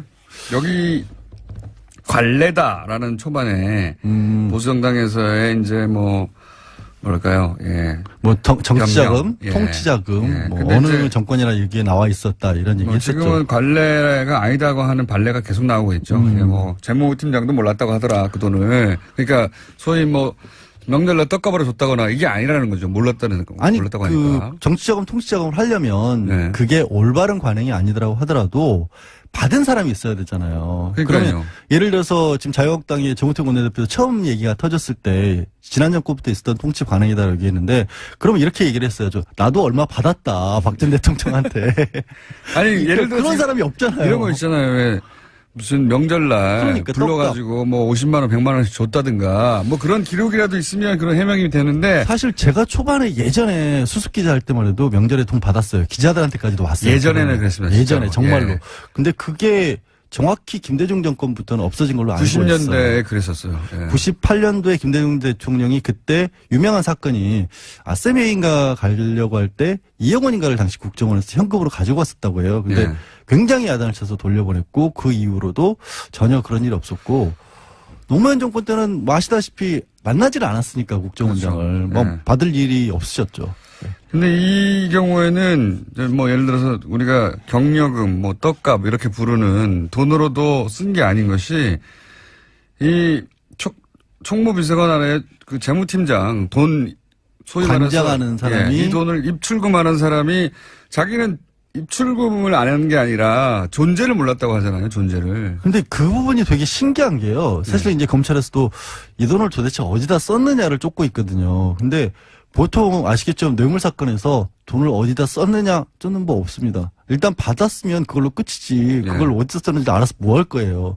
근데 왜 확인을 해야 되냐면 지금 말한 반론들 있지 않습니까? 혹시라도 이게 잘못됐더라도 그것도 잘못이지만 그거라도 어떤 정치적인 목적으로 쓴 게 아니냐. 통상적으로 정치적으로 이해할 만한 범주 내에 있느냐 불법이라 하더라도. 그러면 통치자금 통치행위로 혹시 빠져나갈 수 있기 때문에 그걸 쫓고 있는데 아는 사람이 없는 거예요. 없어요 아무도. 아니 하다못해 이재만 비서관 이거를 얘기했던 본인도 제가 보기에는 이거는 약간 이재만 전 비서관도 자기 빠져나가려고 페인트라고 봅니다만. 그러니까 왜냐하면 이제 그랬으면 자기는 전달만 했다는 얘기가 되기 때문에 모른다고 계속 반복하고 있긴 하지만 대부분의 사람들이 모르는 건 사실이에요. 그러니까 요 3인방만 일단 존재를 알고 그리고 3인방은 자기들은 이제 박근혜 전 대통령한테 줬다고 하니까 박근혜 전 대통령이 그 돈을 들고 누굴 줬을 리는 없으니까 그럼 배달하는 사람이 있을 거다 싶어서 이제 이영선 행정관을 소환 조사를 했죠.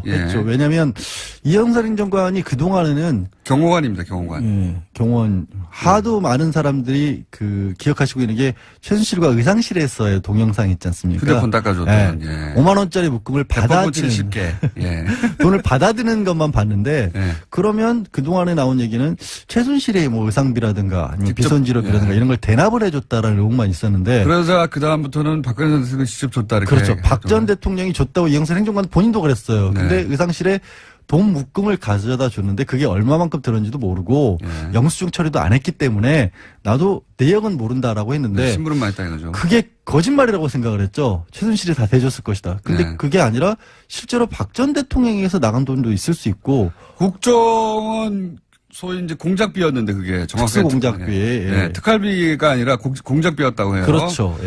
간첩 작업을 하는 거죠. 공작비를 가지고 자기 옷 샀다는 얘기가 들었어요. 이거는 정말 아니 옷값이 많이 나왔잖아요. 상상하기 힘든 영역입니다. 저희가 국정농단 얘기하면서 뭐 여러 가지 이렇게까지 했나 싶은 이야기들이 사실 있었는데 그 특수공작비가 비용이 개별적으로 따지면 그렇게 높게 측정이 안 돼요. 그러니까 지금 이제 접경지대 연변이나 이런 데서 이른바 생계형 스파이들이 좀 있거든요. 오랫동안 거기 이제 있는 사업하고 이런 분들이기 때문에 북한도 많이 드나들고 하기 때문에 이쪽 일 받고 뭐 때로는 뭐 대한민국 일도 봐주고 때로는 북한 일도 봐주기도 하고 정보도 팔고 이런 분들이기 때문에 거기 들어가는 돈이 정말 몇백만 원 단위인데 그 돈을 싹 갈무리를 해서 40억을 가져온 거예요. 갈무리를 해서 쓰신 거죠. 40억을 가져와서 뭐에 썼나 지금 다 밝혀지진 않는데 다 썼으니까 없어졌겠죠. 아니요, 그럼 남아있다는 얘기도 있어요. 그래서 이제 지금 내곡동으로 자택 옮긴 거. 거기에도 금고가 있나 해서 검찰이 압수수색을 해야 되는 게 아니냐라는 얘기도 있고. 해야죠. 근데 거기 있겠습니까, 아직까지? 모르는 거죠.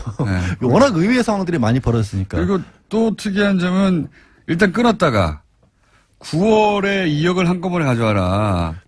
그게 너무너무나 이상한 얘기인데. 그렇죠. 그때는 이미 언론들이 하도 미르랑 K스포츠 재단에 붙어가지고 취재를. 그 보도가 나오니까 7월에 더 이상 끊었단 가져오지 말이죠. 말라고 했다가. 조심을 한 건데. 갑자기. 2배를 가져오라고. 미뤄진 걸 가져와라 그랬으니까. 이 시점에 근데 최순실 씨가 독일로 가는 시점입니다.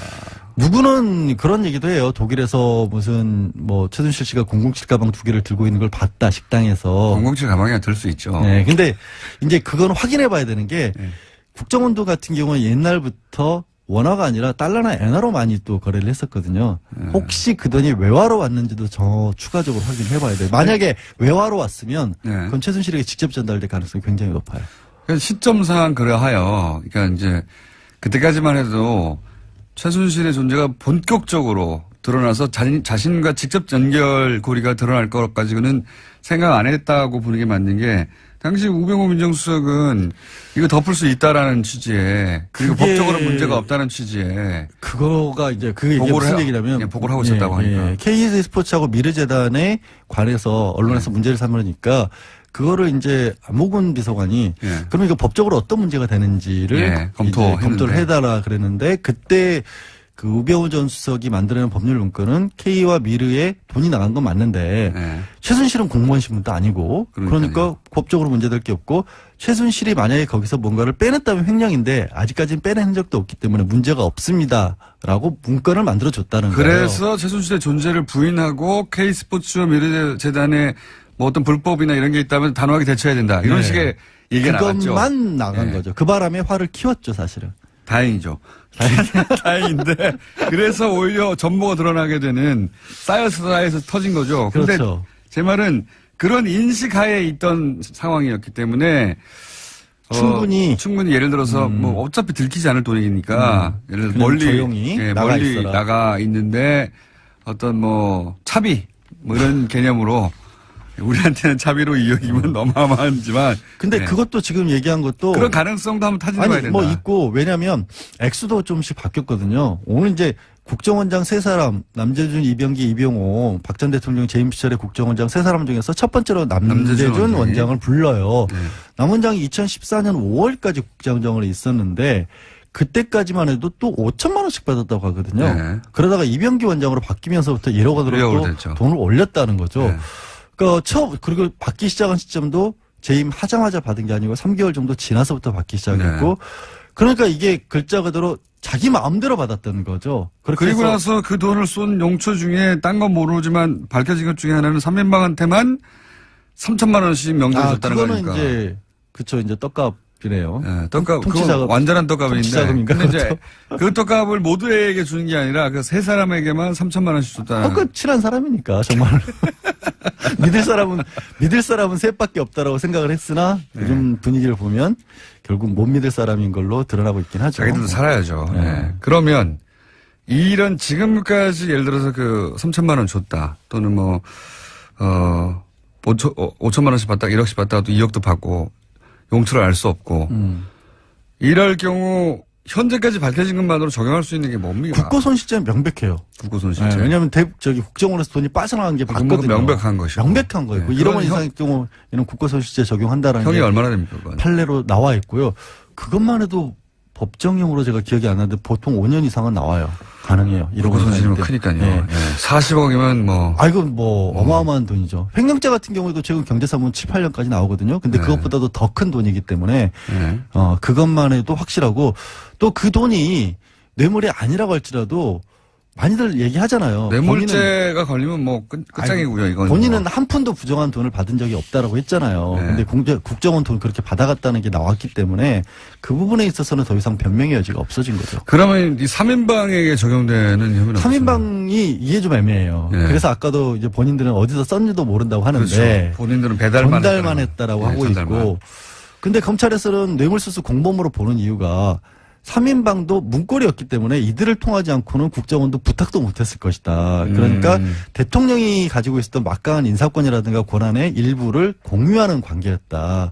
그렇게 봐서 뇌물로 지금 보고 있는데 공범으로 보는 거군요. 법정에서는 좀 다퉈질 거예요. 그걸 알고 있으니까 이들도 우리는 용처를 모른다는 얘기를 하고 있고. 법률 검토를 했겠죠. 부르는데 미리. 그렇죠. 당연히 했겠죠. 그거야 당연히 했겠죠. 지난번 3분 때문에 제가 오늘은 시간을 많이 드리고 말할 기회를 많이 드렸어요. 네. 다음 시간에는 이런 거 없습니다.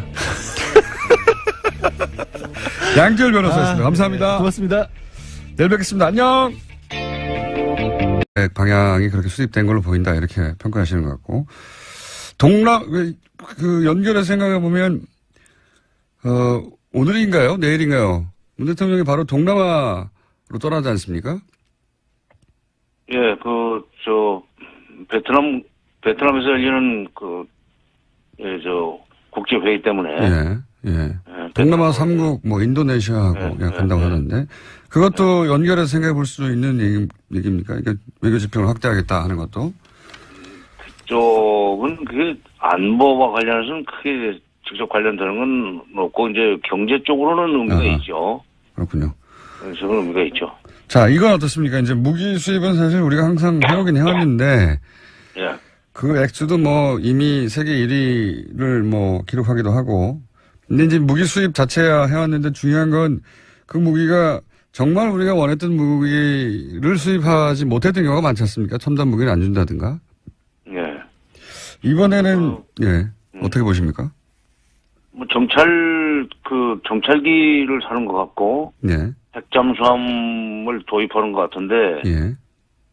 그건 군대에서는 절실히 필요했을 거예요. 특히 정찰기를 우리가 독자적으로 운영하게 된다면은 상당히 의미가 있다고 생각합니다. 그러니까 그 정찰기는 북한에 대한 위협이라기보다는 북한에 대한 이 억지 능력 내지는 북한의 행동을 감시한다 그럴까. 그래서 안보면에서는 상당히 의미가 있는, 진전이라고 봐야 될 것 같고, 핵 잠수함까지 필요한지는 그거는 제가 기술적인 건 잘 모르겠어요. 뭐 국방부 장관이 해군 출신이어서 일찌감치 핵 잠수함 도입해야 된다는 얘기를 하더니 결국 그것이 현실로 되긴 되네요. 그런데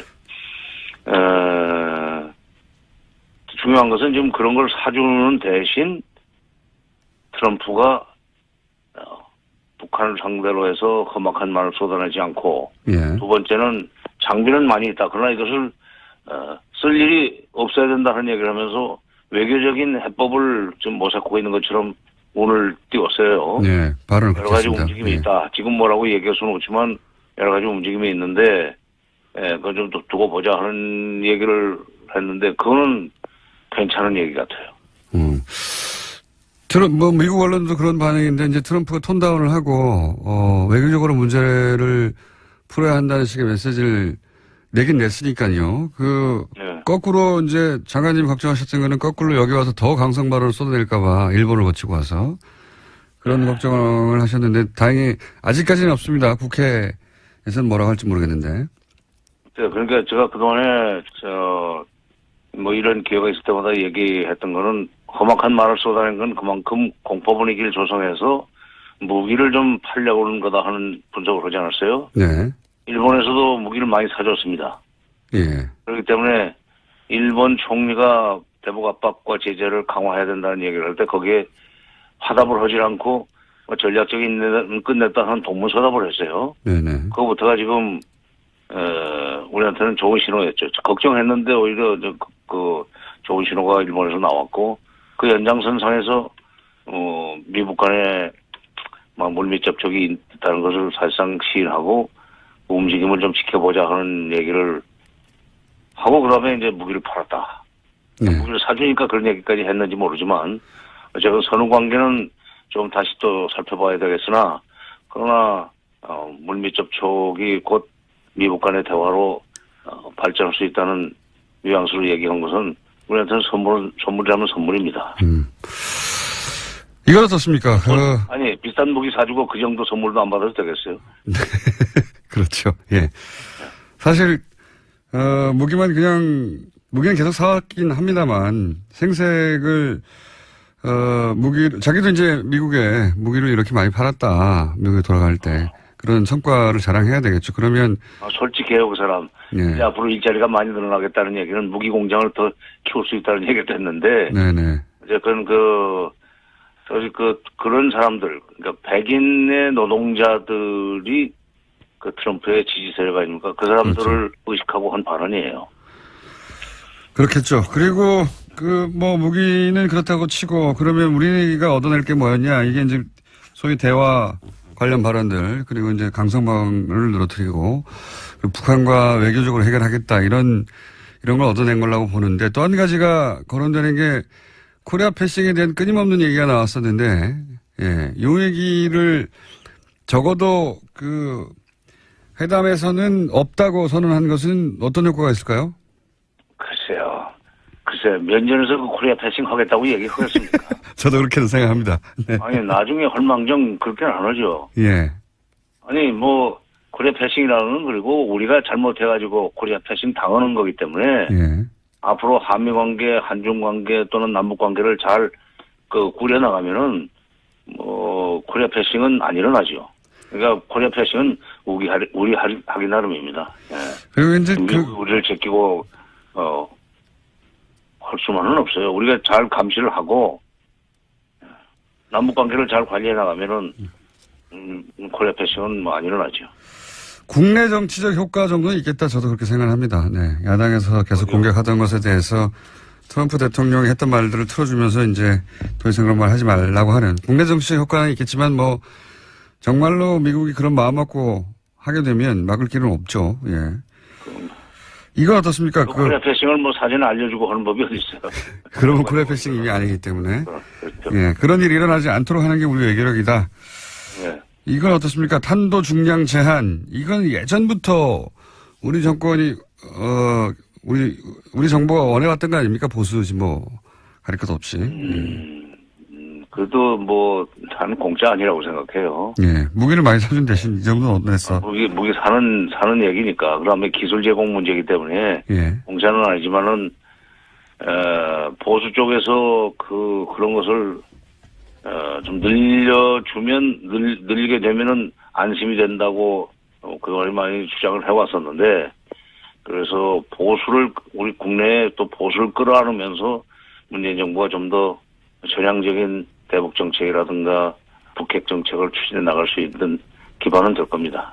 그럼 뭐 일을 하려면 돈 써야죠. 돈 들어가는 거예요, 그것도. 예. 일하려면 돈 써야죠.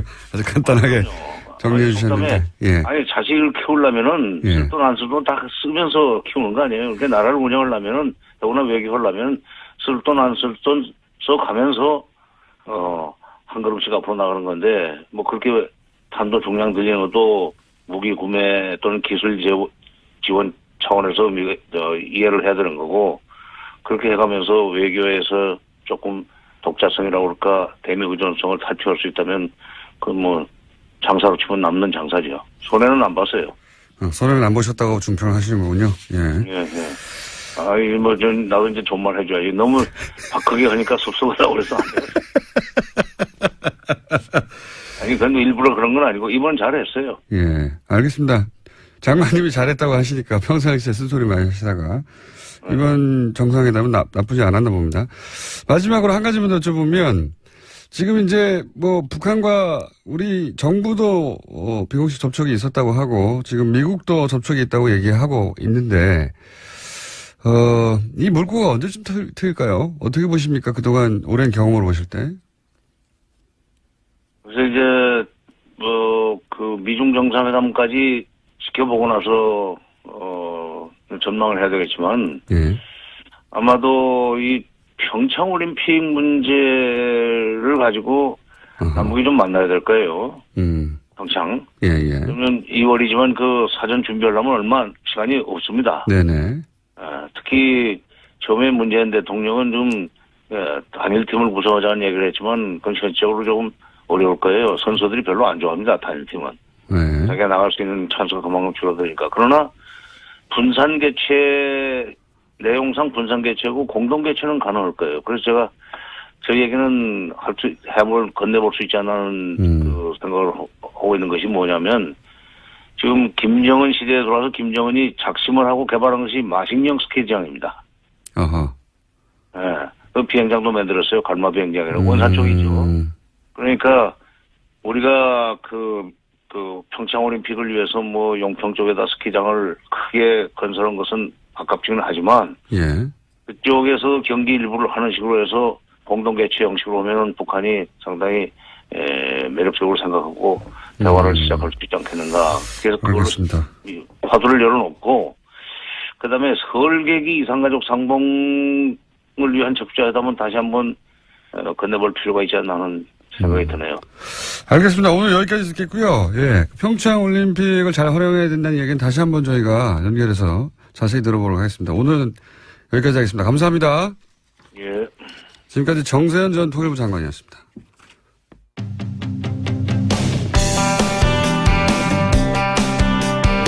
바른정당 소속 의원 9명이 오늘 탈당계를 제출합니다.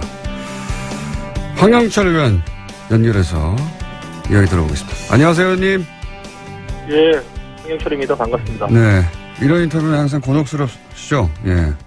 네, 사실 그랬습니다. 또 어떻게 해요? 해야죠. 예. 저보고 하자 그러신지 모르겠어요. 예. 예전부터 쭉 곤란한 인터뷰는, 저희하고 해오셨기 때문에. 네네.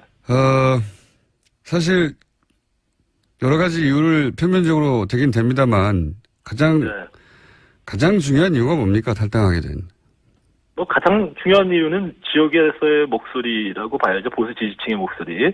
예. 뭐 무조건 합치라. 이게 지금 보수 지지층의 목소리니까 이 뜻에 따라서 이제 더 이상 분열된 모습으로 서로에게 삿대질하지 말고 하나로 뭉쳐서 세계를 좀 만들어 봐라. 이런 뜻에 따라서 했다고 봐야죠. 물론 뭐 그 안에 또 지방선거에서의 우려도 포함되겠죠. 당연히. 뭐 여러 가지 이유가 있으신데 그것도 이유 중에 하나입니다. 이제 지방선거 준비하면서 예. 저희 지역만 보더라도 많은 좋은 입지자들이 바른정당 후보로 나설 생각이 없으세요. 그러니까 그런 현실적인 어려움도 반영이 됐다고 봐야죠. 그런데 이제 뭐 그런 이유들, 뭐 정치가 현실이기 때문에 지방선거도 준비해야 되고 또 이렇게 나눠줘가지고는 현실적으로 정부 여당을 견제하는데도 한계가 있고 다 이해는 갑니다. 그런 부분들은. 네. 네.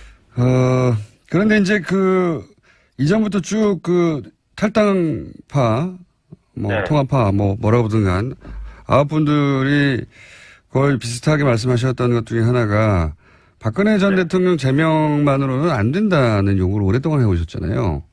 네. 그런데 지금 서청원 최경환 의원이 여전히 출당될 가능성 혹은 기미가 안 보이는데도, 네. 그러면 이게 내세웠던 명분하고는 다르지 않습니까? 요구했던 상황하고도 다르고, 겨우 박근혜 전 대통령 사실상 정치적으로 이미 끝났는데, 네. 이 서청원 최경환 의원은 그러면 자유한국당 입당을 하신 다음에 출당을 위해서 같이 노력하는 겁니까? 어떻게 되는 겁니까? 일단 박근혜 대통령의 출당을 자유한국당에서 결정한 거에 대해서 굉장히 가볍게 보는 발언들이 나오고 있는데 평가가 예.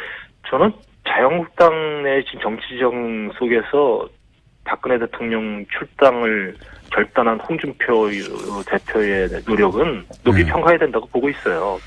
대단히 힘든 결정을 내렸다고 보고 그걸로 인해서 지금 자유한국당 내에서 또 홍준표 대표가 굉장히 좀 어려움을 겪고 있지 않습니까? 이런 시점에서 우리가 함께하는 모습을 보이는 것이 자유한국당의 인적 쇄신이라든지 과거의 단절에 힘을 보태는 것이라고 생각하고요. 우리가 들어가서 해야 될 일은 참 많이 남아 있는 상태입니다. 구체적으로 특정인을 거명해서 이야기하면 오히려 그로 인해서 지금 분란을 증폭시키고 또 이게 길게 보면서 쇄신해야 될 부분들에 대해서 즉각적인 그런 저항들이 오고 그래서 저희가 구체적으로 언급은 안 합니다만 자유한국당에 들어가서 정말 개혁적인 보수로서 재건하기 위한 노력은 아마도 힘들지만 계속돼야 될 거라 이렇게 말씀드리고 싶습니다. 예를 들어서 서청원 최경환 출당 관련해서는 의총을 소집해야 되는데 이제 의총에 참석해서 이 두 사람의 철당을 위해서 이 9분들이 함께 노력한다 뭐 이런 공감대 같은 게 있습니까? 그런 말씀드리지 않아도 다들 아실 것 같은데요. 네. 말씀을 하셔야 합니다. 네. 예. 안철수 대표는 그리고 이제 도착하자마자 수도권 3중 방어망 뭐 이런 얘기 했죠. 그래서 제가 아마 이스라엘 아이언돔을 의미하는 것 같은데 저 국제 분쟁에 관심이 많아서 이 아이언돔에 대해서는 좀 알거든요. 그래서 이제 그럼 아이언돔 알아보러 갔나 보다 하고 일정을 찾아봤더니 에어로스페이스 인더스트리 회사를 갔어요. 예. 여기는 아이언돔 개발사가 아닙니다. 아이언돔을 라파엘이라는 회사에서 개발했고요. 예, 에어로스페이스는 입찰 경쟁에서 라파엘에서 졌어요. 예. 개발하는 라파엘을 했다는 걸 좀 알려드리고요. 그리고 아이언돔 자체가 사실은 가자지구 하마스가 쏘는 단가가 몇십만 원짜리 집에서 조잡하게 만든 로켓을 상대하는 거거든요. 예, 탄도탄 상대하는 게 아니고 우리한테 안 맞습니다. 그리고 그 조잡한 로켓도 아이언돔이 제대로 방어를 못했다고 이스라엘 내에서 양심선언 같은 거 많았어요. 모티 셰퍼 뭐 이런 과학자가 라파엘에 근무하던 과학자거든요. 작동 안 한다고. 예. 미국 MIT 유명한 포스덜 교수도 아이언돔 작동 안 한다고 비판했었죠. 예.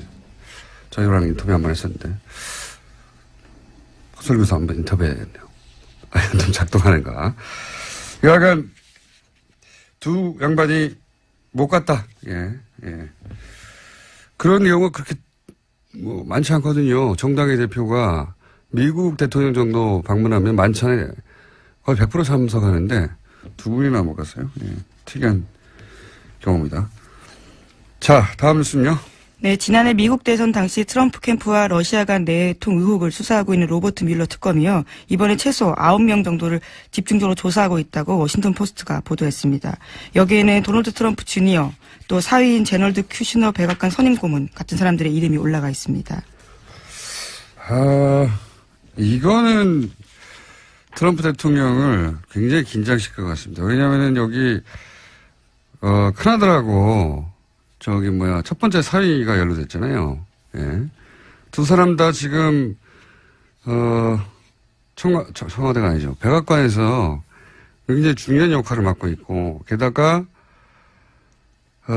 또 포함된 사람이 트럼프 그룹, 자기 회사죠. 그렇죠. 최측근이라고 할 수 있는 사람들입니다. 트럼프 그룹의 부회장이었던 변호사 있거든요. 마이클 코온. 예. 그거 어떻게 딱딱 말해줍니까? 예. 하여튼 자기 측근 인사들이 이제 대거 포함돼요.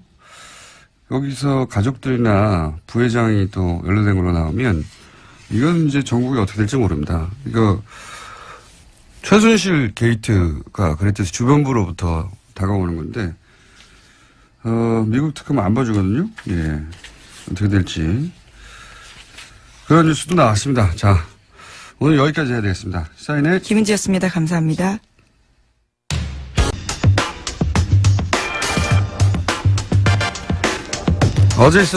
어제 있었던 한미 정상회담, 네, 그 의미 짚어보겠습니다. 정세현 전 통일부 장관님 전화 연결됐습니다.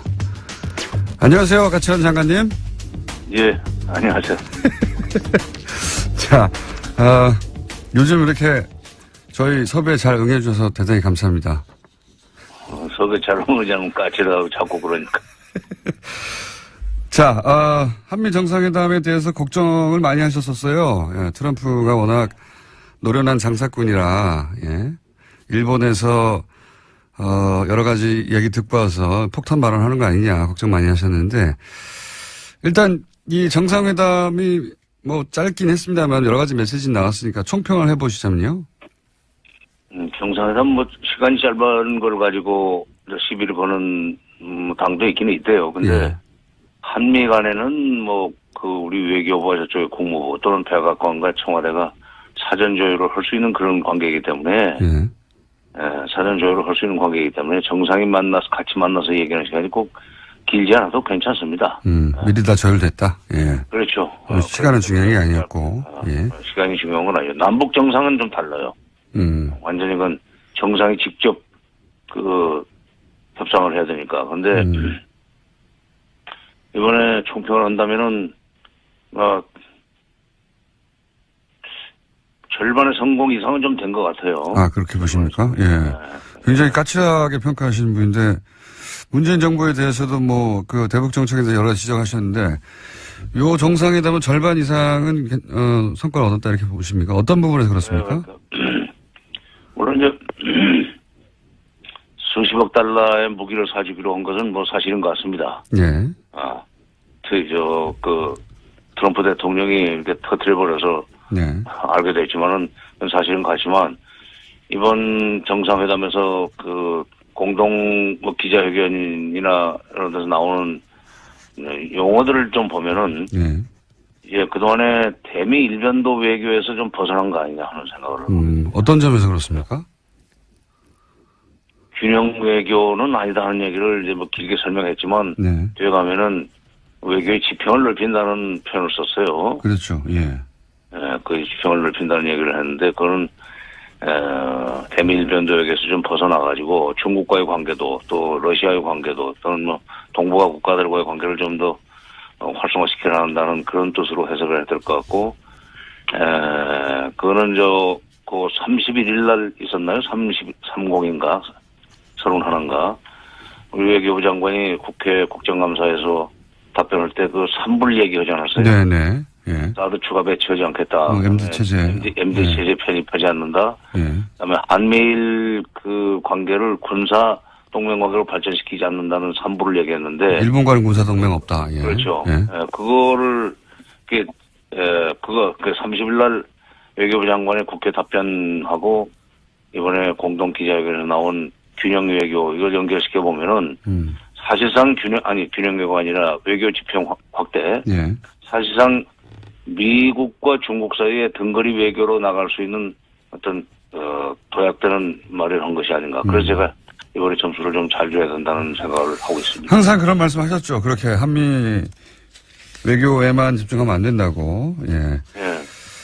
그런데 이제 그 메시지 속에 그런 기미가 보였다 이렇게 판단하시는 거군요. 예. 예. 그 대통령의 메시지는 미리 준비된 거니까, 예. 그렇게 준비됐다면 아마, 그런 외교 정책.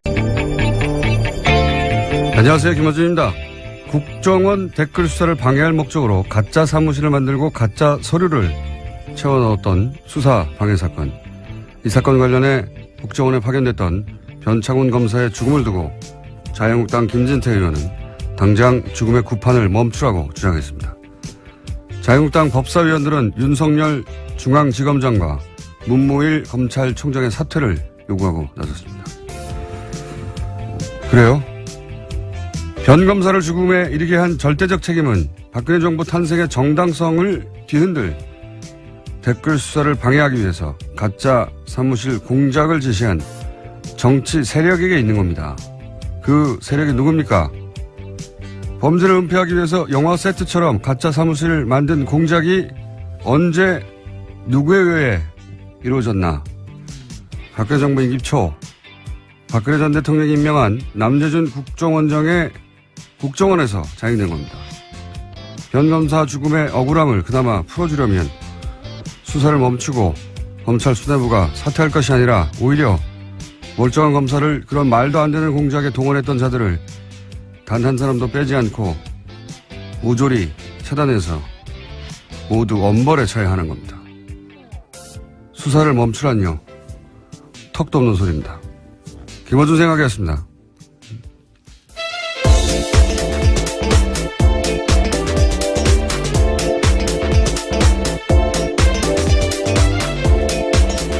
시사인의 김은지입니다. 자, 어제는 트럼프 대통령이 와가지고 아주, 관련 뉴스가 폭포수처럼 쏟아졌어요. 네, 그렇죠. 너무나 많은 뉴스가 쏟아져서 몇 가지 저희도 다뤄야 되겠죠? 예.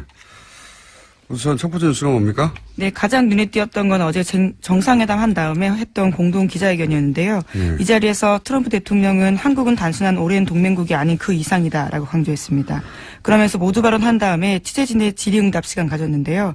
이와 같은 질문이 나왔습니다. 코리아 패싱이 불식됐냐라는 질문이 있었는데요. 이에 대해서 트럼프 대통령은 한국은 내게 굉장히 중요한 나라라면서 한국을 지나치는 일은 없을 것이다라는 점을 바로 말해줄 수 있다라고 답했습니다. 그러니까 소위 코리아 패싱 논란에 대해서 선을 그은 겁니다. 예, 이렇게 말을 하겠죠. 예. 뭐라고 합니까? 여기다 대놓고. 예. 물론 이 코리아 패싱이라는 단어 자체가 일본 언론이 처음 시작한 건데, 예. 여기 대해서 이제 야당도 이걸 가지고 오랫동안 공격해 왔죠. 예. 거기 그런 얘기에 이제 중지부를 찍었다는 점에서 의미가 있는 건데, 예. 그 이상의 의미는 없어요. 사실은 생각해 보면. 한번 들어볼까요? South Korea, Republic of Korea, Korea is very important to me, and there will be no skipping South Korea. I can tell you that right now.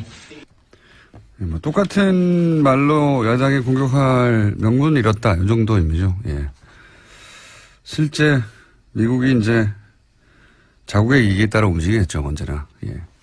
하지만 그런 의미는 있다. 예. 그래서 요 문장은 앞으로도 계속 써먹히겠죠. 예. 다음 뉴스는요? 네, 또 공동 기자회견에서 두 정상은 한국 미사일의 탄도 중량 제한을 완전히 해제하기로 합의했습니다. 그러면서 문재인 대통령은요, 우선 도입할 미국 무기의 윤곽도 처음으로 공개했는데 제이스타즈 최소 4대 도입 등이 있습니다. 이 세 가지 무기로 5조 정도 들 거라고 하는데요. 트럼프 대통령은 한국의 무기 도입이 미국 일자리 창출에 기여할 거다라는 이야기도 했습니다. 탄도 중량은 풀고 무기는 사고 어차피 무기는 우리나라가 미국에서 전 세계에서 가장 많이 사왔어요. 어차피 사왔는데 중요한 거는 이제 얼마나 최신의 기술 무기를 도입하느냐 이거겠죠. 예. 이 이야기는 저희가 잠시 후에 정세현 장관하고 전 장관하고 나눠보기로 하겠습니다. 자, 다음 뉴스는요? 네, 또 계속해서 트럼프 대통령은 어제 한국 FTA가 미국의 좋은 협상이 아니었다라는 이야기도 했는데요. 이와 관련해서 문재인 대통령은 관련 협의를 신속하게 추진하겠다고 밝혔습니다. 미국 통상당국은 조만간 본격화될 개정 협상에서도 압박 수위를 높일 것으로 보입니다. 이 발언은 뭐 일본에서 했던 발언들에 비하면 예, 아무것도 아닙니다. FTA가 미국의 좋은 협상이 아니다 이런 말을 하고 뭐 문재인 대통령은 협의를 신속하게 추진하겠다. 굉장히 원론적인 수준의 말밖에 없었는데 트럼프 대통령이 이제 일본에 방문해서 했던 일들 보면 아 일본은 저런 굴욕을 겪어도 괜찮나 싶은 아주 웃긴 장면이 굉장히 많이 나왔어요. 뭐 아베 총리가 말하는데 중간에 끊고 그렇죠. 예, 자기가 말한다든가 미국에서도 그런 보도 많이 났어요. 어제 워싱턴 포스트인가요? 예, 거기서도 찾아와서 읽어봤는데 아베가 트럼프에게 얼마나 잘 보려고 노력하는데 트럼프가 아베를 얼마나 막 취급하는가. 이 기사거든요. 예. 네, 굉장히 민망한 표현이 있었는데요. 전략적 노예 상태에서 비용을 치렀다라는 식의 이야기가 있었습니다. 스트래티직 서브튜드. 예. 네, 전략적 노예 상태요. 네. 발음이 됐나요? 네. 예. 예속 상태. 예. 고급 단행이긴 한데 결국 맞아요. 딸랑이다 이런 얘기거든요. 예. 예. 충실한 조수 역할을 했다. 이런 식의 평가들이 아주 많았습니다. 그런 예를 드는 걸로 기사 가득 찼어요. 읽어보면 뭐 예를 들어서 아베는 미일 간 정상회담에서 역대 가장 가까운 사이다 이런 식으로 표현하면 트럼프는 거기에 보조를 맞춰줄 생각이 없는 것처럼 부른다. 뭐 예를 들어서 굉장히 많은 예가 있는데 재밌는 예 중에 하나가 골프를 같이 쳤잖아요. 예. 골프에서도 웃긴 장면 나왔었는데 골프를 같이 쳤는데 그 모자를 썼을 거 아닙니까? 예, 골프 그렇죠. 모자에다가 이제 쓰고 나서 둘이 각자 모자에 사인을 하는데 트럼프는 모자챙 한가운데. 너무 크게 썼죠. 한가운데 자기 이름을 크게 써버리는 거예요. 그러면 아베는 쓸 데가 없잖아요. 옆에 기퉁에도 조그맣게 쓰는 거예요. 사진 봤는데 정말 웃깁니다. 기사 제목 자체가 트럼프의 충실한 조수 역할을 하고 있다. 로얄 사이드킥 뭐 그렇게 표현을 했고요. 하여튼 뭐 기사 자체를 보면 야 이거 너무 이 기사 보면 일본인들은 정말 아베 정부를 규탄할 것 같다 싶은데 예, 그런 마음이 일본에서 안 나오고 있습니다. 하여튼 접대해봐야 소용없다. 트럼프는 예, 그냥 실무적이고 제대로 격식만 갖춰져서 대접하면 된다. 예. 정확하게 필요한 거 계산해서 주고받는다. 이런 겁니다. 예.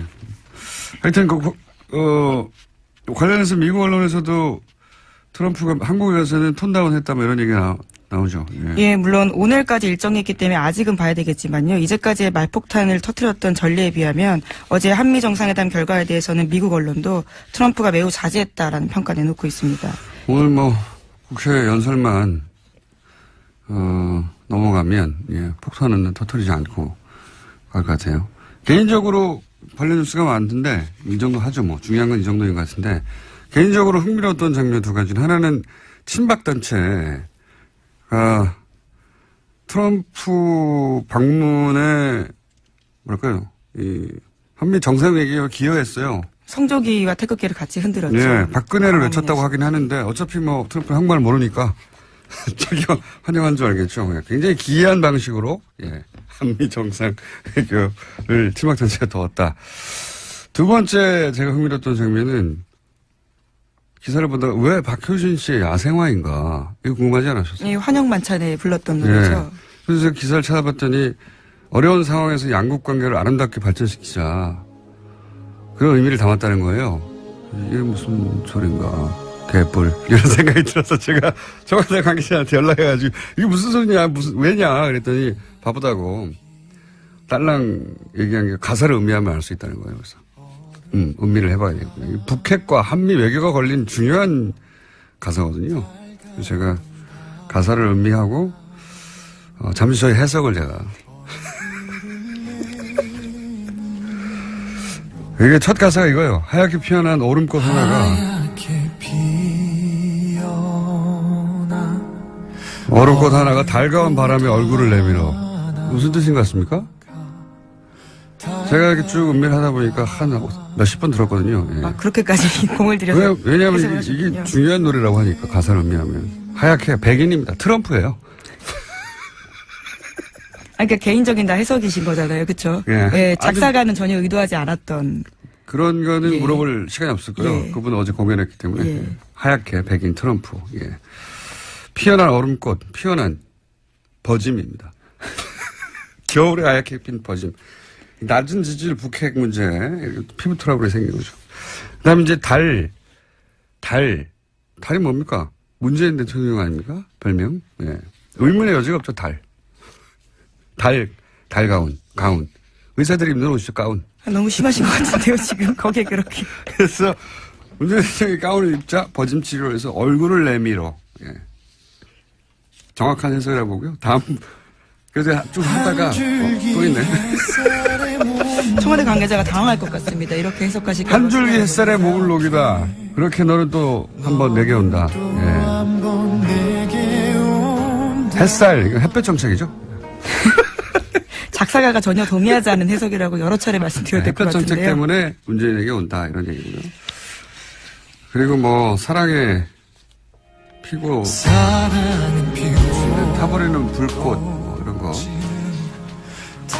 타버리는 불꽃. 이건 뭐, 문자 그대로입니다. Fire and Fury.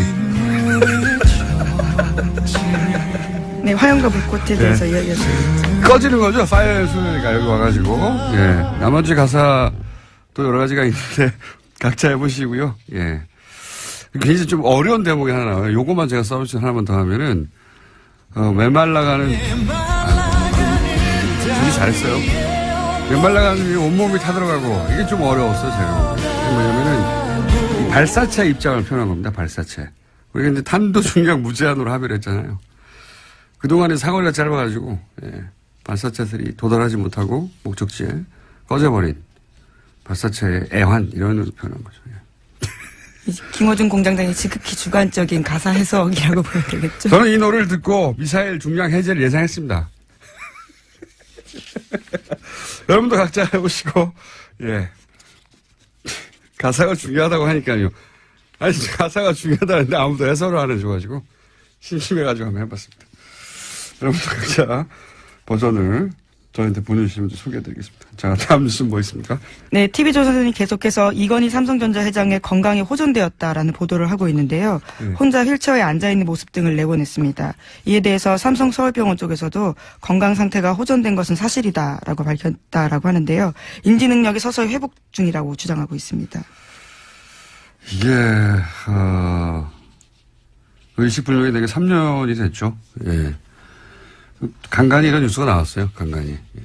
앞모습이 안 나옵니다. 예. 이 해석을 듣고 나서 야, 술 취한 거 아닙니까? 뭐 이런 문자가 많네요. 예. 예, 야생화에 대한 해석. 여러분도 해보세요. 저한테 뭐라고 하지 마시고. 청와대 관계자가 그랬어요. 가사를 음미하라고. 예. 바쁘다고. 음미했더니 이런 해석이 나왔다. 자, 다음 뉴스는 뭡니까? 네, 어제 검찰이 전병헌 청와대 정무수석이 협회장을 지낸 한국e스포츠협회 사무실을 압수수색했습니다. 관련해서 검찰은 전 수석의 국회의원 시절 보좌진이었던 윤모 전 비서관 등 3명을 협회 자금을 횡령한 혐의 등으로 체포했는데요. 전 수석은 이번 사건과 관련해서 어떠한 불법 행위에도 관여한 바가 없다면서 참으로 어처구니 없는 심정이다라고 주장했습니다. 자, 저희 방송에도 출연하셨던 분인데, 예. 수사 결과가 나와 봐야 이제 전 수석의 연루는 나올 것 같고, 이런 수사는 그런데 오히려 야당을 긴장시킵니다, 원래. 예. 현 정권의 정무수석까지 수사한다 하면 이게 현 정부에 타격을 줄 것 같은데, 물론 수석이 직접 연루됐다면 타격을 줍니다. 근데 이제 이런 뉴스 자체는 야당을 매우 긴장시키는 기사죠, 사실은. 자, 다음 뉴스는요? 예, 안철수 국민의당 대표가 당내에서 자신을 향해 나오는 비판과 책임론에 대해서 모든 투덜거림에는 답할 필요가 없다라고 밝혔는데요. 예, 관련해서 어제 뉴스공장에서도 유성엽 의원이 나왔었는데 여러 가지 자신의 입장을 밝혔습니다. 어제 만찬에 초대됐던 정당의 대표들 중에 두 분이 못 갔죠. 예. 네, 주호영 원내대표랑요, 또 안철수 국민의당 대표가 각각 무슨 이유죠? 하나는 예, 안철수 대표 조영은 같은 경우에는 지금 탈당한 외국에 서울에 있었고요. 안철수 대표는 일정 통보를 늦게 받았다, 뭐 그런 얘기했던 것 같아요.